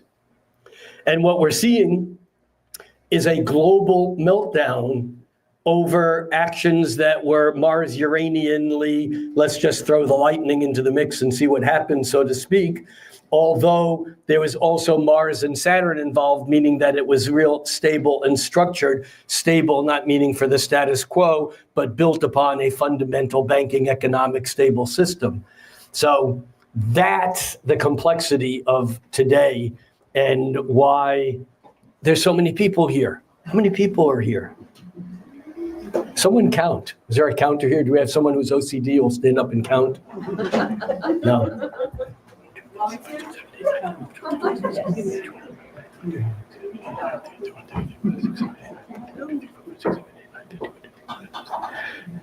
80. Wow. All right. So does that, before I quit, Happy birthday, Rick. oh, thank you guys. We should sing. Who's gonna lead? I actually have a poem for you. Uh-oh. Okay. Cindy has a poem that will be in a second, but before I end, no, I do want to say thank you all for coming out, and we're going to take a break here in a few minutes. And when we do, please support the store. I feel like a broken record sometimes, but this store is here because of us. And you don't only vote when you go to the ballot box. You don't only show people what you believe in when you stand out on the street and hold signs, both of which are good things to do. But when you spend your money at a place like this rather than Amazon, it's going into a place that is here as part of a community. And part of the process that we are going through in these years is that we need to make community. We need to have community, and that's why again, another broken record, think cosmically, act locally is not just a clever line. Astrology is great, but unless you apply it in your individual interactions, including buying that gift for someone that you're going to buy sometime in the next couple of weeks, spend some money. Now, when we break, two things are going to happen. If you want anything from the bar, get it now because they will close.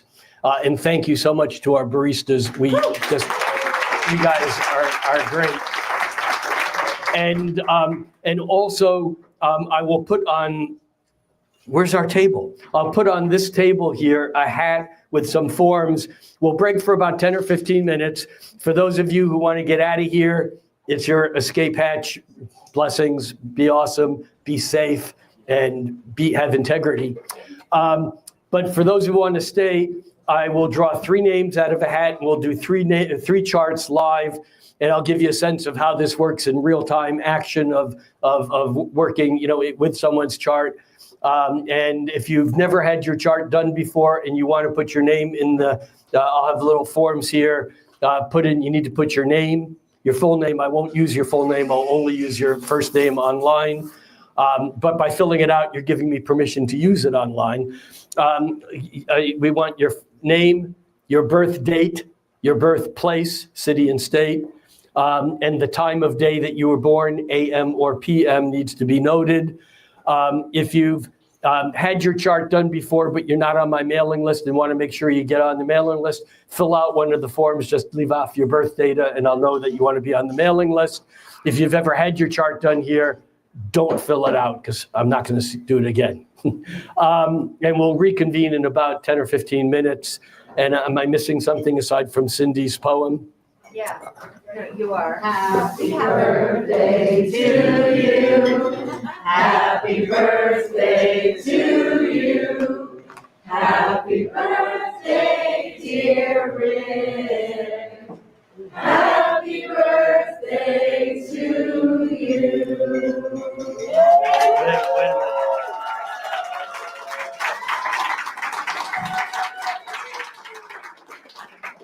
You guys are awesome. I'm going to blow out my candle. I'm going to make a wish.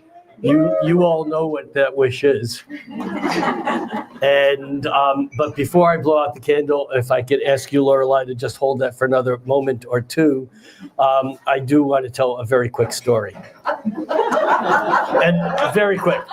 Does anyone know who Mullah Nasruddin was? Nasruddin, ancient Sufi wisdom, crazy wisdom master.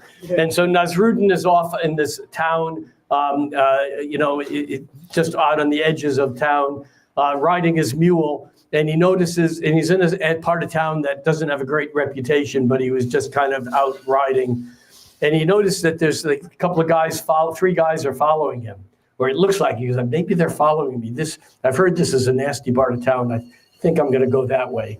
And he turns and he goes the other way. And he looks around and they're still there. And he goes, oh shit, this isn't good. Picks up the pace a little bit, turns down a side street. He sees they're still following me. He goes, oh my God, I should have known not to come here. I'm in trouble now. He goes down another side street. He sees a graveyard. He gets off his mule. They're not there yet. He runs through the graveyard. He finds this really large gravestone. He crouches down and he hides behind it. He goes, oh, I hope they won't see me. And all of a sudden he hears, and he looks up. And he sees the guys on their horses now looking down at him. And he looks up and he realizes that he knows them. And they look down at him and they go, and he looks up and he goes, what are you doing here? And they look down at him and said, well, we're here because we don't know you well, but we know that you have a reputation wherever you are, kind of cool shit happens. And so we thought we'd follow you. But what the hell are you doing in this graveyard, crouched down behind this gravestone? And Nasruddin looks up and goes, well, actually, it's more complicated than you think. You see, you're here because of me, but I'm here because of you.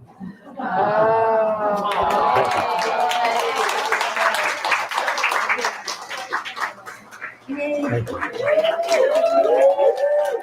All right, we are officially on a 10 to 15 minute break. Wait, Sam, what? Poem. Oh, poem. And we have cookies to share, which we're going to put in the back over there. And half of them are gluten-free, so. The top half of each cookie is not gluten-free. Here, you got to come here so you're on camera. Oh, that's okay. All right, so those of you who've been following Rick for a while know he's kind of famous for his poems. Uh-oh. So for his 76th birthday, I thought I'd give it a try, and I'd write a poem about Rick. So here we go. Hey, wait a minute. Hold on a second. Sam, are we back off the present off? Yeah, we're just on the full screen. Oh, okay. Okay. All right. In the shadow of Redmond's emerald glow, where cedar trees whisper and rivers flow, dwells a sage with a mystical air, Rick Levine, whose wisdom is rare. An astrologer charting the cosmic dance, deciphering stars with a practiced glance. He maps the heavens as their stories unfold, a celestial bard, the future told. With a flute in hand, he crafts his tune that waltzes with the sun and moon. Each note he plays a spell, a plea, a hymn to time, a melody free. Historian at heart of days long past, through time's corridors he peruses steadfast. A keeper of tales, a seeker of lore, unlocking mysteries from history's core. As a poet, his words take flight, ink-stained wizardry of pure delight. He weaves together the seen and unseen, a maestro of thought profound and serene. Merlin reborn with a gleam in his eye, his presence commands like the wide open sky. Through magic, music, and words he thrives, Rick Levine, where inspiration derives. So raise a toast to this man renowned, with his wizard's cloak and his laureate's crown. At SoulFood Coffee he dwells, a legend, a dream, our very own Rick Levine.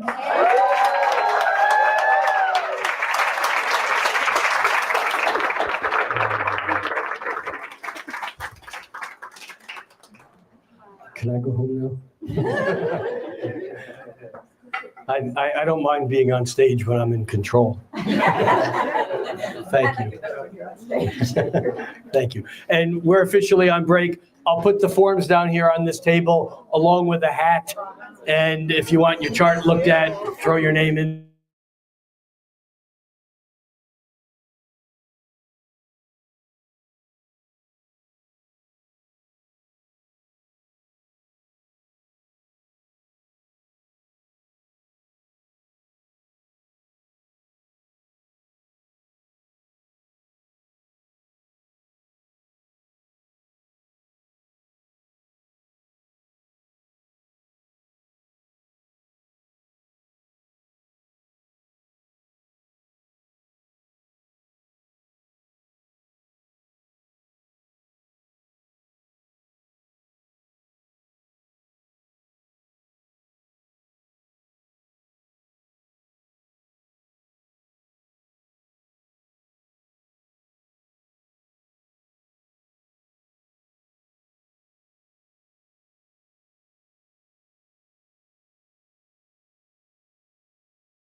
And she's not so much with the group. She's great one-on-one, but she didn't do the group so much. In fact, I'll never do that again. How many people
Hey, we're going to regroup.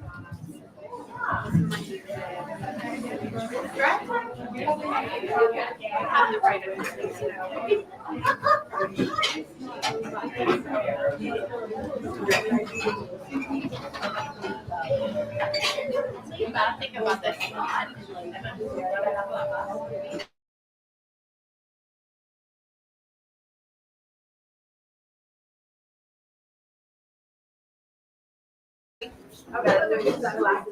Sunglasses over glasses. There's nothing over.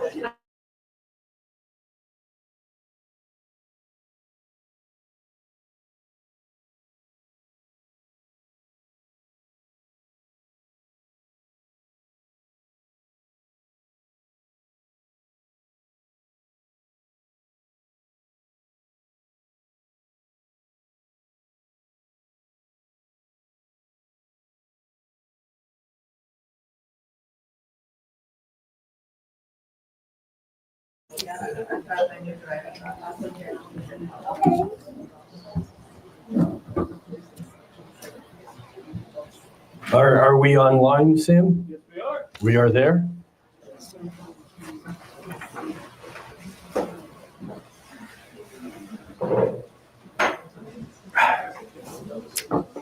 Okay, everyone here and there and everywhere. I've picked the first name. We're going to do 3 of these. And the first one we have is it Halacha? Is that how you say it? Woo! Yes, it is. That's my kid. Alexa! It's you! We need you here. Oh, God. It's my Here's an empty seat for you so we can, kiddo. is it Mom made me do it? No. No? My own. Oh, okay. All right, so the first chart of the evening is Halacha. And Sam, do I need to go back to present? I wanted you to share the whole screen this time. Yeah, go to present, share screen, yeah. And select window, and we're now going to go entire screen and allow, and it's going to look weird for a moment until I get my screen right. And there we go. And you'll make it look good? Do my best. All right. So we have Halacha and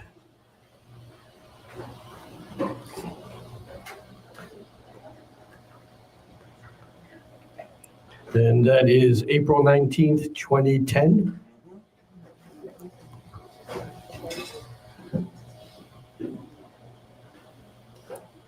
At 1:25 p.m. in Siwa. Yeah.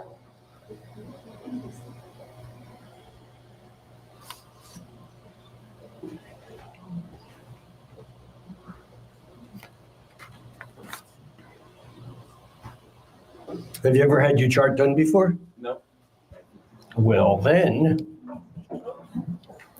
so what we're looking at here is, and Sam, before I tell Halacha anything, does my cursor show up when I do that, like around? Yeah. Okay. So what we're looking at here is a map of the moment that you were born, and we can see right away, I can see right away that you were born after noon because the sun is way up there at the top of the chart. Now, have you ever wondered or thought whether you were an Aries or a Taurus? Yeah. Which are you? Aries. Yeah, how do you know that? My mom told me. Okay, so yeah, if you had been born just a few hours later, same day even, if you were born just a few hours later, you would be a Taurus, because when you were born, the sun was at 29 out of 30 degrees and 40 minutes like on a clock, that's like 2/3 of the way around.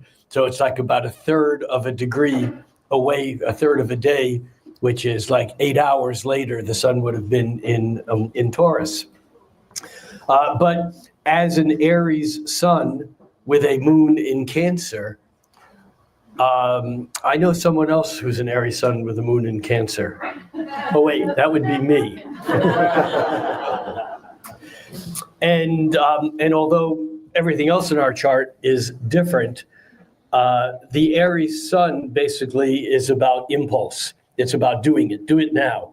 I always say with the Aries, it's the one-liner is ready, fire, aim. It's the old shoot first, ask questions later. But Aries is great in its spontaneity. That's when it's humming, when it's being spontaneous, when it's doing something it's never done before. Because Aries are really good at figuring it out, as they do it. But what's interesting is the difference between the Aries sun and the Cancer moon. The Aries sun is who we are. We are Aries, the ram, the headstrong, the walking head first, even and the Cancer moon though is how we feel. And Cancer is it's an empathetic sign. It's passive, it's receptive, it's caring, it's nurturing. Aries is like, it can be, but it can be like macho. It's like, it's like I'll do it. I can do it. I'm going to, but the Cancer moon is like feeling insecure and feeling uncertain. The Cancer moon, again, I have a Cancer moon. That's the part of me that likes to stay home, listen to music and cook. 1, 2, 3. Yeah. Let the records reflect. I'm kidding. That the witness has nodded. Okay. But what's interesting is that that you have Mars in Leo and Leo rising, and so I think that in some ways that your chart has a lot of energy that kind of shows more. If people don't know you, they probably see a bit more fire than sometimes you feel you have. That Mercury, the planet of communication, which is retrograde, and Venus are both in Taurus, there's a lot of fixed energy in your chart. There's a lot of steadiness. There's a lot of, in a way, Aries are known for starting things and not finishing them. But I imagine with your chart, there's a lot of staying power that you have if you get your, mind set towards something. I do notice a couple of things, though, in particular that are interesting to me. One is, remember earlier tonight we were talking about Saturn, the planet of holding back, authority, structure, and Uranus, the revolutionary planet, the breaking through, the explosion, the radical. In your chart, Saturn at the very end of Virgo is very closely opposite Uranus at the very end of Pisces. And so in some ways, I think this represents an ongoing tension. There's two strong oppositions in your chart that both have to do with tension. And tension's like a tug of war. It's not like I'm internally thinking this and that. A tug of war is like inside and outside. It's like you and someone else, some external circumstance. And with Saturn and Uranus in opposition, it's almost like it's like Uranus is an irrepressible force, and Saturn is an immovable object. And in some ways, as you move through life, it may often feel like you can't not, double negative intended here, you can't not do what you want to do. And yet if you do it, you're not going to get away with it. Saturn, the authority, is always at the other end of that tug of war of the Uranus, I can do anything. Does that make a little sense to you? Yeah. The other opposition you have, though, in some ways, I think is even stronger, and that's the fact that when you were born, the moon in Cancer at 5 degrees of Cancer is in the same degree opposite Pluto at 5 degrees of Capricorn. Now, Pluto, as I talked about earlier, is the planet of death and rebirth. On a personal level, Pluto has to do with being able to go to those places that are beyond ego control. Pluto is intense, but it's not just an intense feeling. It's the intensity that drives the moth into the flame. It's the intensity that basically has us facing or dealing with things that we don't want to deal with because we know it's going to be the ending of some part of us that we like, and yet doing it so that one can transform and become something else.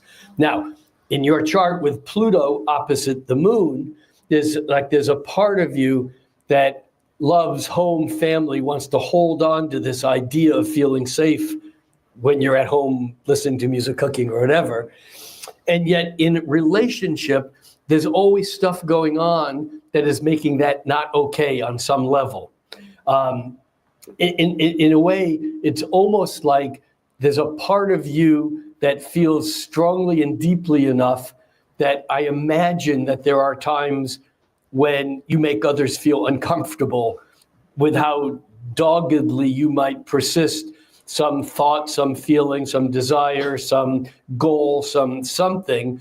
And probably, although with all the fire sun, Aries, and the fire rising Leo with Mars and Leo, there's a part of you that I think likes to play, party, let's party. But there's also a part of you that sometimes people around you go, I think I need to go now. I think this is enough. And I don't mean just from a party standpoint, from whatever it is, because it's like when you're a kid and you go to the playground. Maybe no one's allowed to go to the playgrounds anymore. When I was a kid, now you go to the play. We'd have marbles and we'd shoot marbles. We'd play marbles, and often we'd sit and we'd play marbles. And then after we're all done playing whatever game we were playing, everyone would take their marbles and go home. But then there were other times when you played marbles when we're playing for keeps, and you could lose all your marbles or walk away with everyone else's or whatever. And it's almost like your moon opposed Pluto plays for keeps.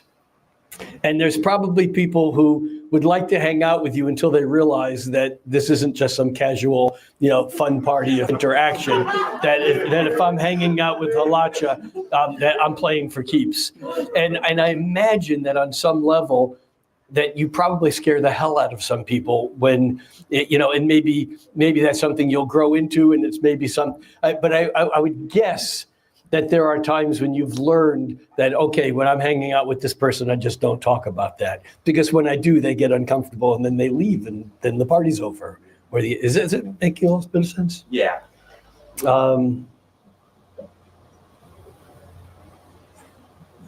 So what do you want to do if you grow up?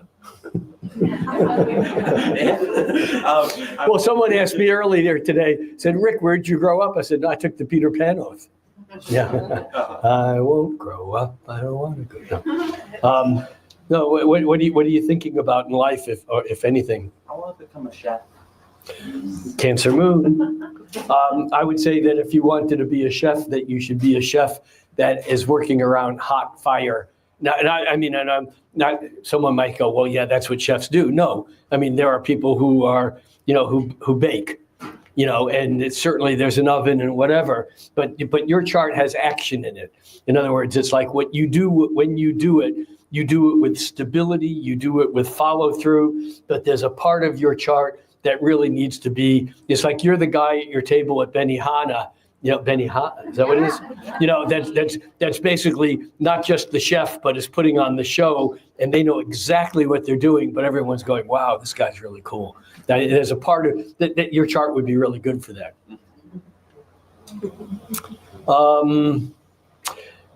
The other thing that I notice is that because right now, remember I said earlier that Neptune and Saturn are both moving from Pisces into Aries, which means that in your chart over the past several years, Neptune has been over your Jupiter and Uranus, and now Saturn's coming through it even faster and will over the next weeks and months ahead.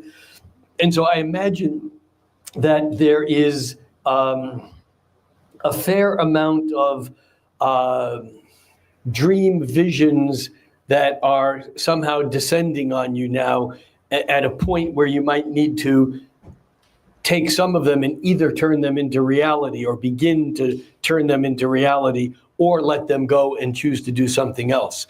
I mean, I don't think it's an ultimate singular decision moment in time, but I think in some ways, and it's part of the whole adolescent period, so to speak, where we kind of get, it's like growing out of that and becoming adult. And from an astrological point of view, there's a ways to go before you are quote unquote adult. That's typically, we call that Saturn return around age 30, even, not even just becoming legal. But I do think that this is an important period of time for you.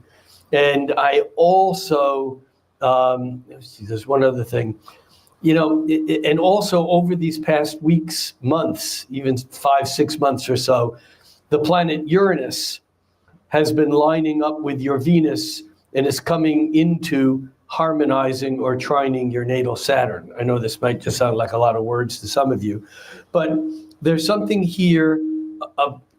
There's something here about the excitement of something new, whether it's a love or a first love of some sort, or whether it's something that comes in now that rattles your cage one way or another, that may be part of like an opening or an awakening process that I think over the weeks, and I say months, but over the weeks and month and a half or two ahead, that I think will become really grounded, that will take that part of you that needs to break through and be original and be different and somehow stabilize that in some way. There may be a change of practice or study or school or something there that's I think going to be important. And I didn't say this earlier, and I'll send this out to everyone next month as a reminder, but I'm going to be in Europe for the next couple of months. So I won't be here again. Let's see, this is the 1st of April, 1st of May, 1st of June. I'll be back here on the first Friday of July. If you're here that night, I'm going to need a report, because I think something between now and then is going to be awakening, surprising, something that could be very cool. It could be, I don't know exactly what it is. It would take a lot more both focus here and conversation amongst us that we don't want to have in front of everyone else. But I do think that there's things that are cooking in your life, and I think this move of the planets from Pisces to Aries is something that you'll feel really strongly. And that's about all I have to say right now, other than your stick-to-itiveness defies what most Aries live like. Not that you can't get excited about something and be totally distracted, but there's a part of you that has that one foot in front of the other, and you're going to get to where you're going, whatever it takes to get there, because that's what you do. Thank you. You're welcome. Thank you. Thank you. All right.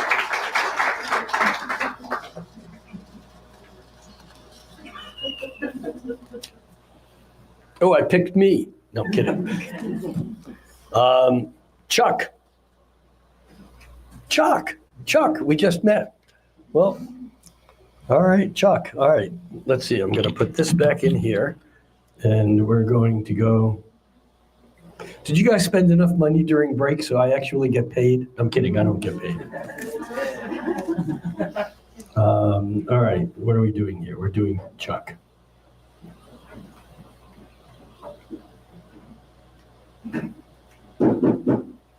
And this is a 7/15/45. 7/15/1945. And that is a approximate, I bet, 6 p.m. And that is in holy Toledo.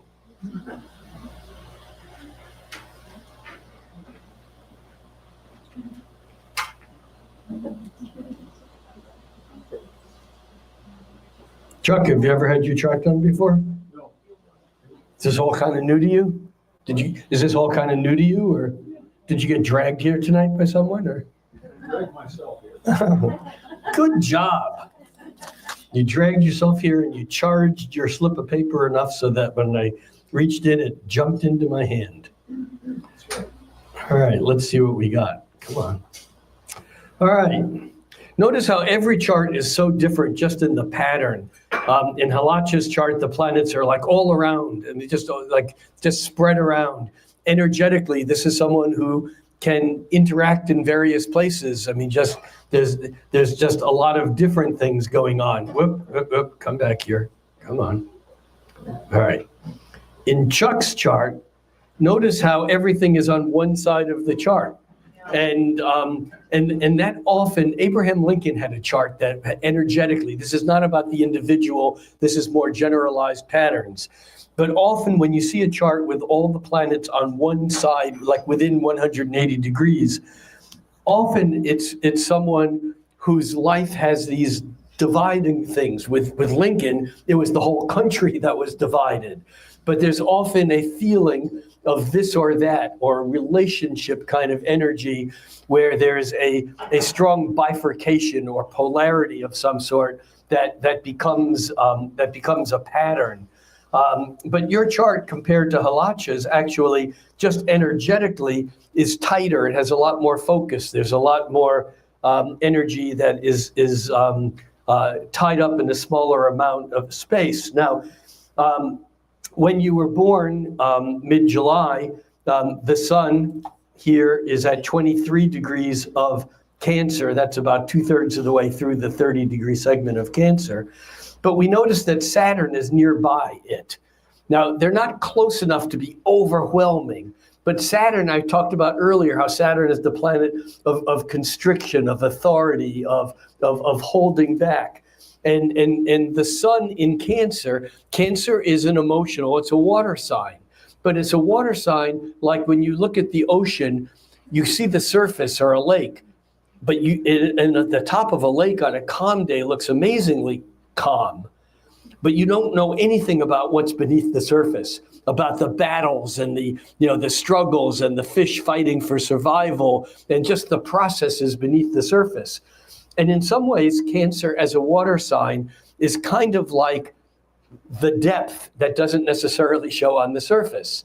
And often people who are strong Cancerian kind of emphasis in their chart have a lot more going on. Feelings are very strong, but they're not necessarily out for everyone to see. There's often, and with Saturn there also, Saturn holding back the authority, one can assume, and some of this may simply be tied to, look, you were born, in the middle of a war, and some of it may be, a result of the family and the situation, but there's a whole lot of constraint here that I see from early childhood that taught you early on to hold those feelings and stuff in, keep your stuff to yourself. Now, what's interesting, though, is you have Sagittarius rising, and because your birth time is 6 p.m., I'm guessing it was somewhere between 5:30 and 6:30. I mean, I'm assuming it's like about 6 p.m. So I'm taking this with a lot, what I call the slop factor.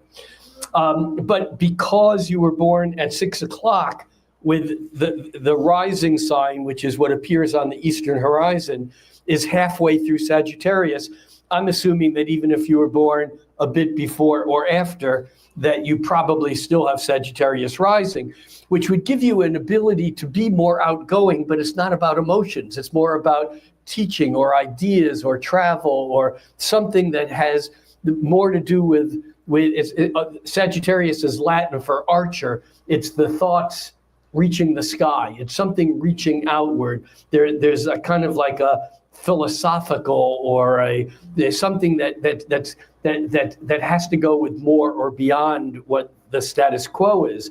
Even though the feelings with Saturn close to your sun, there's a holding back at the same time. Now, the third factor in this is that your moon, which is how you feel, is in the sign of Libra, lined up with Neptune. We talked about Neptune earlier. So this is the part of you that's a total space cadet. that maybe other people don't necessarily see right away. And I don't mean space cadet, but you might have attended Starfleet Academy. I don't know. No, but it's Libra is the go-between. It's the diplomat. It's the therapist. It's the balancing this and that. And we're back to the idea of all the planets on one side of the chart. There's this, that, self, other, inside, outside. I don't know what the bifurcation or polarity is, but with Neptune so close to the moon, there's something that brings in the imagination, something that brings in whether it's a creative or whether it's, I see Neptune and the moon and I immediately want to go to music, but I'm not necessarily, that's just, in astrology, there's courses of least resistance that sometimes can be like cheap tricks. Oh, so you're a this. How did you know? It was just a lucky guess. And I'm not really guessing, but I'm curious as to how that moon lined up with Neptune, the dreams, the fantasies, the illusions, the creativity, and how that works with the part of you that is really has a love of ideas, of thoughts. Venus in Gemini. There's a word piece here, a teacher of sorts, but I think you hold back stuff. Anyhow, that's what I would call a quick nickel shot. Except I also noticed that, again, I'm not convinced that the time is exactly right, but if this time is pretty close, then Chiron, the mentor, the healer, is at the top of your chart, which would then lead me, if I had more accurate time data, I would say, doctor, nurse, healer, therapist, those things are just all in the mix. But there's an opportunity, looking at you and in our short interaction, I got the Saturn, the authority, the sensibility, the feet on the ground, the conservative, and I don't mean politically, but the ability to hold energy in place. And yet, as I look at your chart and I see this connection between Jupiter and the sun, that sextile, I know that whether you're outgoing with this or not, but that you're a closet optimist. There's a part of you that has that, we can go anywhere or do anything if we do the hard work. So what's your story? Who the hell are you? Well, you're right on three things. I'm a doctor. I went to the Air Force Academy to undergrad school, and I've done a lot of teaching in my practices, teaching and healing. Yeah. And again, it wasn't, you see, one of the things is that to me, I have people all the time say, well, guess my sign. And I go, nope. They go, well, why not? If you're an astrologer, you should be able to guess my sign. I said, it would be like going to your doctor and asking him to guess your A1C. Give me the damn lab report and I'll know how to interpret it. But it's not a stage trick, and so, but even doing this kind of thing becomes a little bit of that, because if I was working with a real client, it would have begun with a conversation, not with me just stabbing out in the dark talking about, these things, but they normally connect somehow. Chiron, in astrology, Chiron was discovered in 1977. And first they thought it was a new planet. Then they said, no, it's an asteroid. Then they said, no, it must be a comet. And then they realized it was the first of a whole new class of objects that are called centaurs. And they're things that have elliptical orbits between Saturn and Uranus.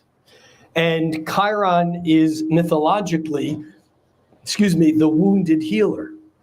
It's the doctor who basically projects the wound and heals it in everyone. In fact, there's a wonderful book written by a Jungian psychology called The Story of the Fisher King and the Handless Maiden. Two myths that came out of the Grail period of Western Europe in maybe, 400, 600 AD, in that period of time. King Arthur days, maybe a little bit premature to that, but around that time. In this story, the character Percival, who is a knight of the Round Table, is searching for the Grail, because that's what that's what the knights were charged with. And he meets this man who's sitting in like what looks like a chair, but he looks like an invalid, and he's fishing. And he goes up to the man and goes, "Excuse me, but I'm a knight, in King Arthur's court, And do you know where a person can find a place to stay? I need a place to stay for tonight. And he says, oh, I'm the king of this land, and my castle is not far from here. And Parsifal goes, I've never seen a castle around here. He goes, it's very close by, but it's not easy to find. You have to go down here and make a left. That's an important thing, left, because left has to do with the right, the left hand being the hand of, in Latin, sinister, sinistra. It's the dark side, it's the emotions, it's the feminine, it's the yin. And so basically, you have to go down there and make a left. And so and he says, I'll be glad to put you up for the night.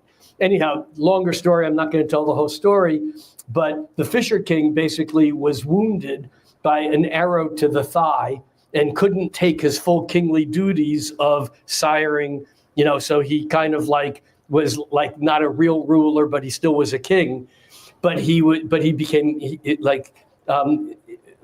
what he did was that he wasn't fishing for food. He was fishing like Christ fished for souls. And so Chiron is basically that part of us that is wounded, that we end up looking for people out there to fix because our wound is incurable. It's a critical wound, but the gods took mercy on Chiron and gave him immortality. So it's part of every human. Every one of us has Chiron in our chart. It's the part of us that no amount of sex, drugs, rock and roll therapy, pharmaceuticals, chiropractic, religion, is the part of us that none of that'll fix. We just learn to live with it. It's the part that makes us human. But often it's those chironic wounds that we then project onto others, and we help them, which doesn't make our wound go away, but it remediates it. It makes it hurt not so much. And so with someone with Chiron so close to the midheaven, which is our purpose in life, I look at the midheaven as our mission statement. It's not the job that we do day to day necessarily, but in some ways it's you as teacher, healer. It's not just as being a doctor. It's that whole mission of teaching people maybe to overcome maybe those same things that were wounds for you earlier on, but that you worked with them and figured out how to move beyond them in your own personal life.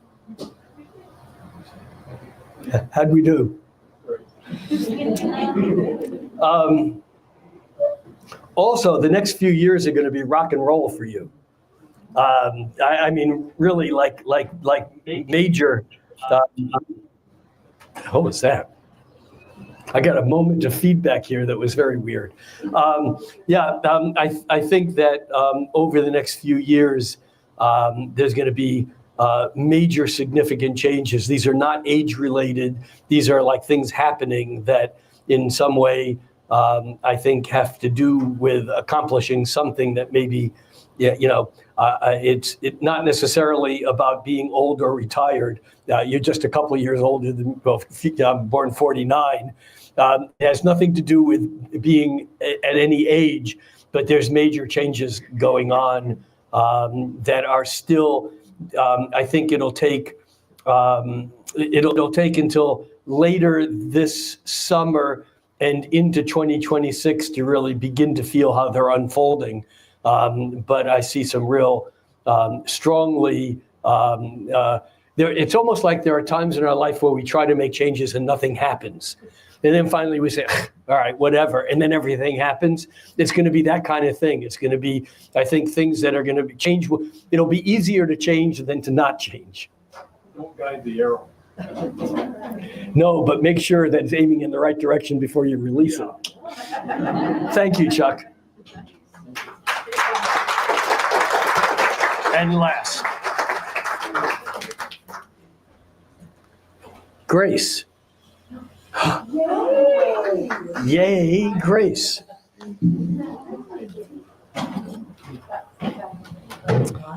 All right.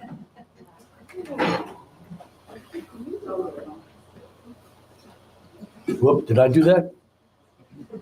The gravity did it. Oh, I hate, you know what they say, gravity, it's not just a good idea. It's the It's the law. law. All right. Do you know who they are? You know, they say this, they say that. I've done research on this. I am convinced that they are actually the National Research Institute in somewhere in Virginia. It's the unprecedented pronoun they. You know, that's what they say. What the hell are they? The National Research Institute. I made that up.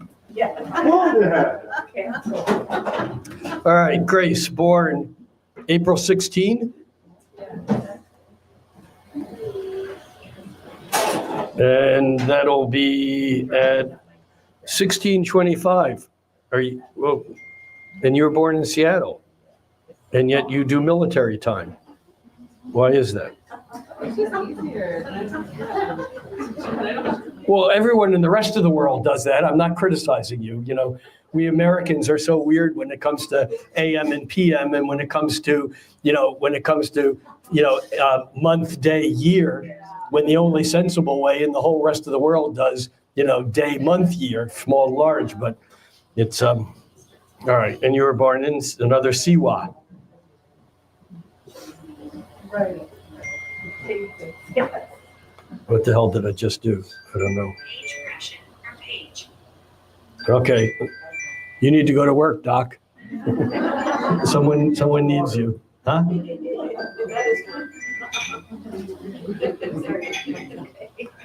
Chuck's off to save another life. All right, Grace, do you know your chart at all? Yeah. So what's your favorite thing in your chart? If you had to tell someone says, so what's your chart like? My favorite is, I would say that my Aries is tempered by my Libra moon. Say that again, speak up. That my Aries is tempered by my Libra moon. Aries is tempered by Libra moon.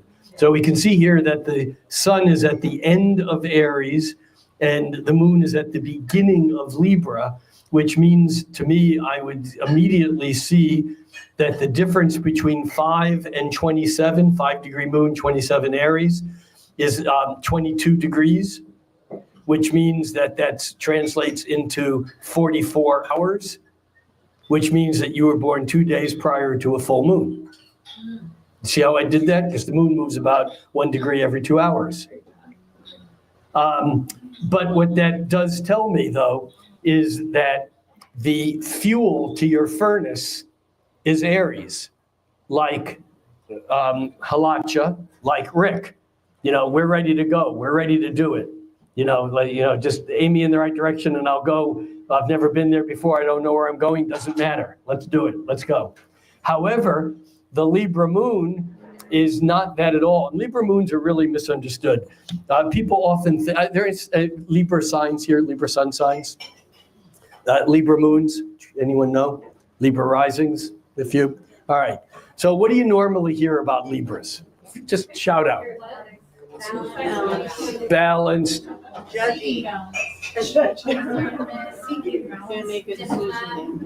Diplomatic, can't make a decision, indecisive. Yes. All right. Libra often has the reputation of kind of being weak in some way. Don't ask that person. They're a Libra. They'll never know. They can't make up their mind. They always see things from both ways and they can't be decisive. Well, there's nothing indecisive about Libra or a Libra moon. They've decided absolutely and fundamentally that there are two ways. And I'm not saying this to be funny. It's the difference between being when you can't decide, between being indecisive and ambivalent. Ambivalent is ambivalent. Valence is where two things meet or one covers. It's like when you're ambivalent, you basically have two things that are of equal value. If you're indecisive, you don't know which, but it's not a matter of which that you don't know. You know both. Therefore, Libra moons are magnificent, or Libra people are the strategists of the zodiac. Don't sit down and play a game of Go or chess or some strategy game with someone who has a pile of planets in Libra and a wicked Mars, because you won't win. Because there's always the sense of they can appear sweet and nice and charming, but there's always this agenda going, and you don't know that when you finally decide, because they can't, that you've decided exactly what they tricked you into thinking that they wanted. I see that you're not laughing, but everyone around you is. So I'm assuming that there's some resonance here. Yeah. But you're not just a Aries sun. You have Aries, Mercury, and Venus, and the Sun. As do I. I'm an Aries, Sun, Mercury, Venus, and Mars. Not to play the one more, but we Aries are competitive on the surface. Ultimately, we don't care who wins. We just like the combat. But it's interesting that although your Sun and Moon are not exactly opposite each other, your Mercury and Moon are. Which means that on some level, what you say, the Aries part of you that speaks, that seems to be spontaneous, that seems to be off the cuff, is always playing a game of knowing what the response is going to be on some level, because there's always, again, it's that chess match. It's, if I say this and sound spontaneous, I know they're going to say that, kind of a thing. Are we nodding? Yes, I'm doing this for people who are at home who, are not seeing you nod. But there's another piece here that's really important, aside from the Aries stuff and the Libra moon. Two things that are really important. One is that the other planets in Aries, Venus in particular in Aries, in traditional astrology, there's strong judgments on where planets like to be and don't like to be.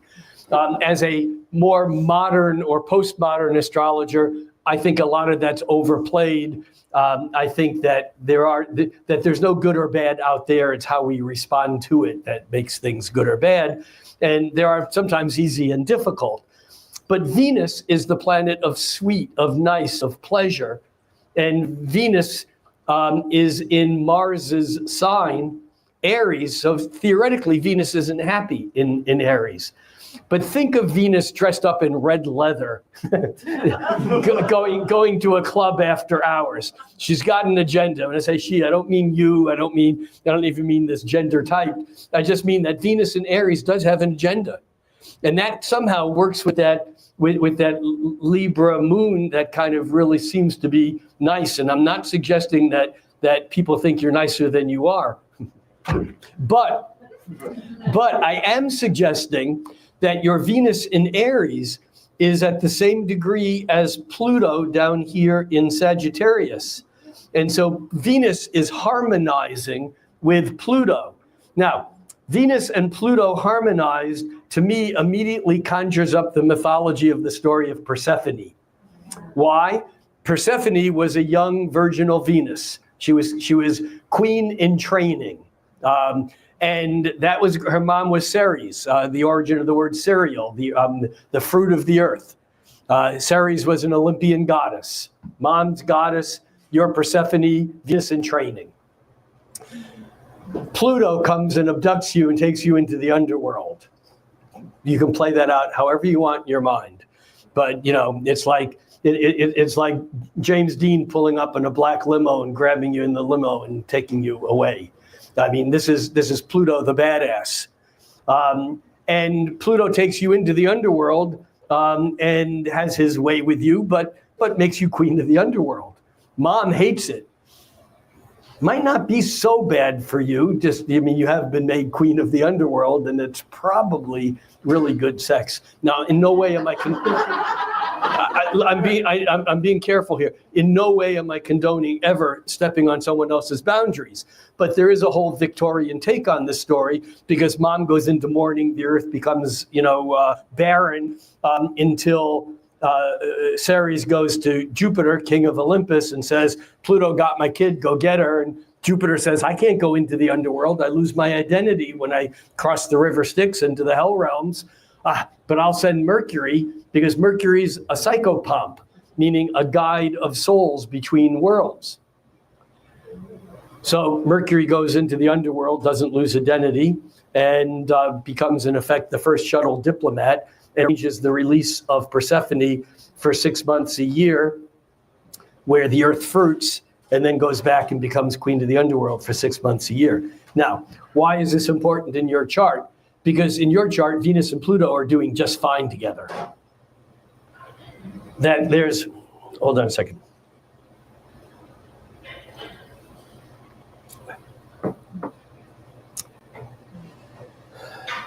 There's a sense here of Aries, Venus and Aries can be casual because it's spontaneous and in the moment. It doesn't play the long game, it plays the immediate game. However, Venus is trine Pluto, so it plays the forever game. It's like, it's like if you take me into the hell realms, you're mine forever. And there's that sense of intensity and power and passion that's not just like light Mars. I say light, Mars can be very dangerous, but Mars and Aries on the surface, it's all about the interaction in the moment. Venus trine Pluto is always seeking deeper meaning. It's the hidden. It's the what's underneath this. What's going on in the darkness? What's going on, in the realms of that which is not shared, the secrets, the hidden. They say Heraclitus, a Greek philosopher, said the hidden harmony is always more potent than the obvious. That could be like your byline, as you move through life. That which is hidden is more important than what you're seeing. Yeah. Does that make sense to you a little bit? Yeah, I think so. And do you see where that comes from in your chart? Now, here's and of course, there's lots of other things we could talk about. We could talk about how Neptune is so important, the art, the music, the dance, the movement, the imagination, the dreams, because Neptune in your chart is 1/6 of a circle to Mercury, communicate, poetry, writing, words, something, and 1/3 of a circle to the moon, that's you, the balancer. Again, but there's actually two things here that are really, really important, aside from how strong that Neptune is and how important creativity is in your life. One of them is that Saturn and Mars are really close together. Jupiter's it's right close in the mix. But Saturn and Pluto are like the gas and the brake. I'm sorry, I meant Saturn and Mars are like gas and the brake. Saturn is like go forward. Saturn has hit the accelerator. Tell us late in the evening.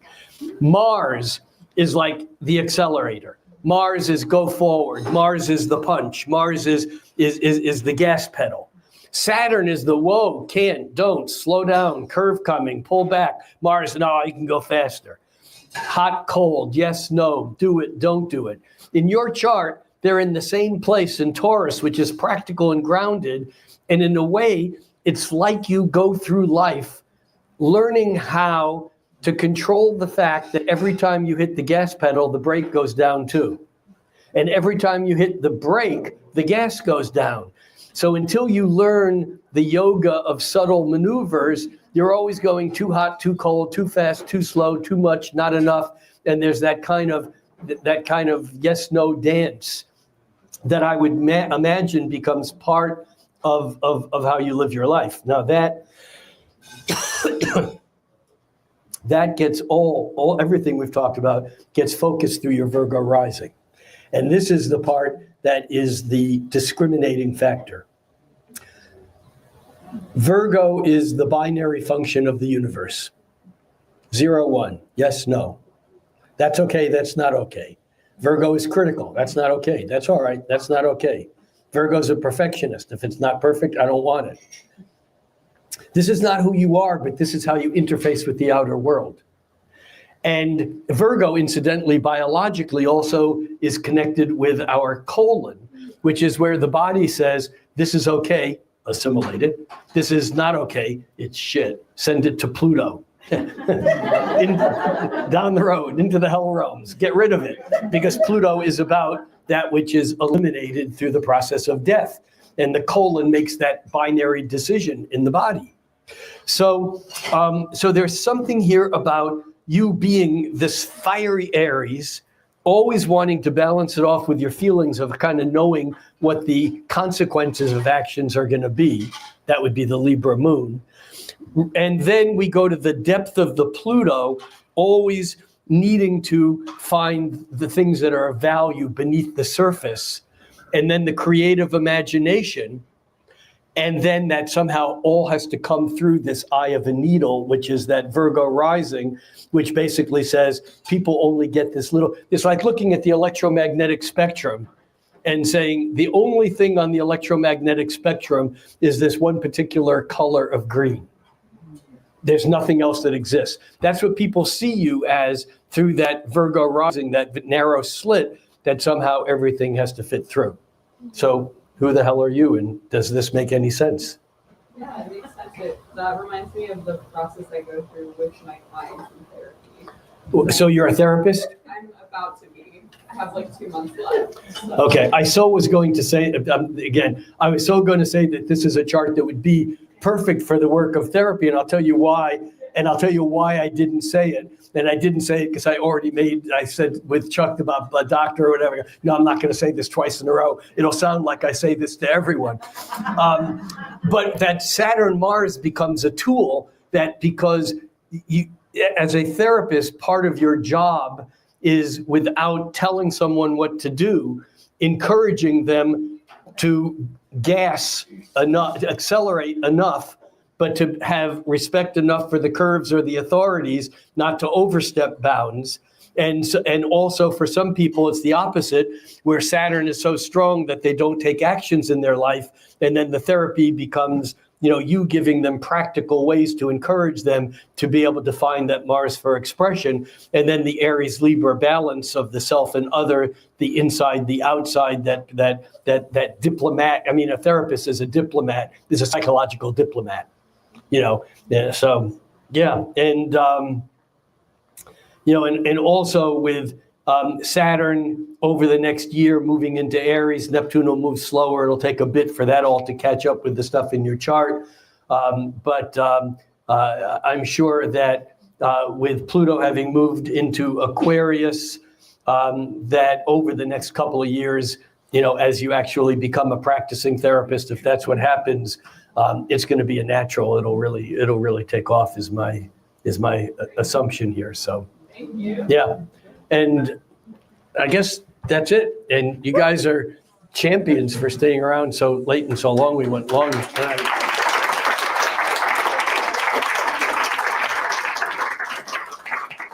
And thank you, Soul Food, and Thank you, SoulFood. Molly and Xander. How'd I do? Huh? Sander. That's what I said. Okay, but I struggled with it for a moment. And yeah, so thank you guys. And this is not a fire drill. Just listen 1 second. This is not a fire drill. We don't need to leave like instantaneously, but we do need to leave so that they can clean up and close up the store. And we can help out by taking the folding chairs and putting them back there. Molly or Xander will help and direct for those of you who want to help. And other than that, I'll see you in July, the first Friday of July. I have no idea what that is. Happy birthday, Rick. Happy birthday. And thank you all online. And this will be up online so that if you want to watch or replay this, it'll be on my YouTube channel. And if you go to, Rick Levine on YouTube, you'll find this. It'll be at the top of the list. Thank you all. Huh? First Friday is July 4th. We won't do that, I don't think. So you will, if you're not on my mailing list, you can go to Rick Levine Astrologer to get on my email list, but I'll send you a notice of when the next astrology night will be.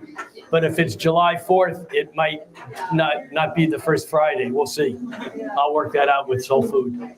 Thank you all and good night. And be safe out there, and it's okay to be disillusioned, and it's not okay to allow them to discourage you. Be of heart. Are you on chess.com? Yes, I'm not.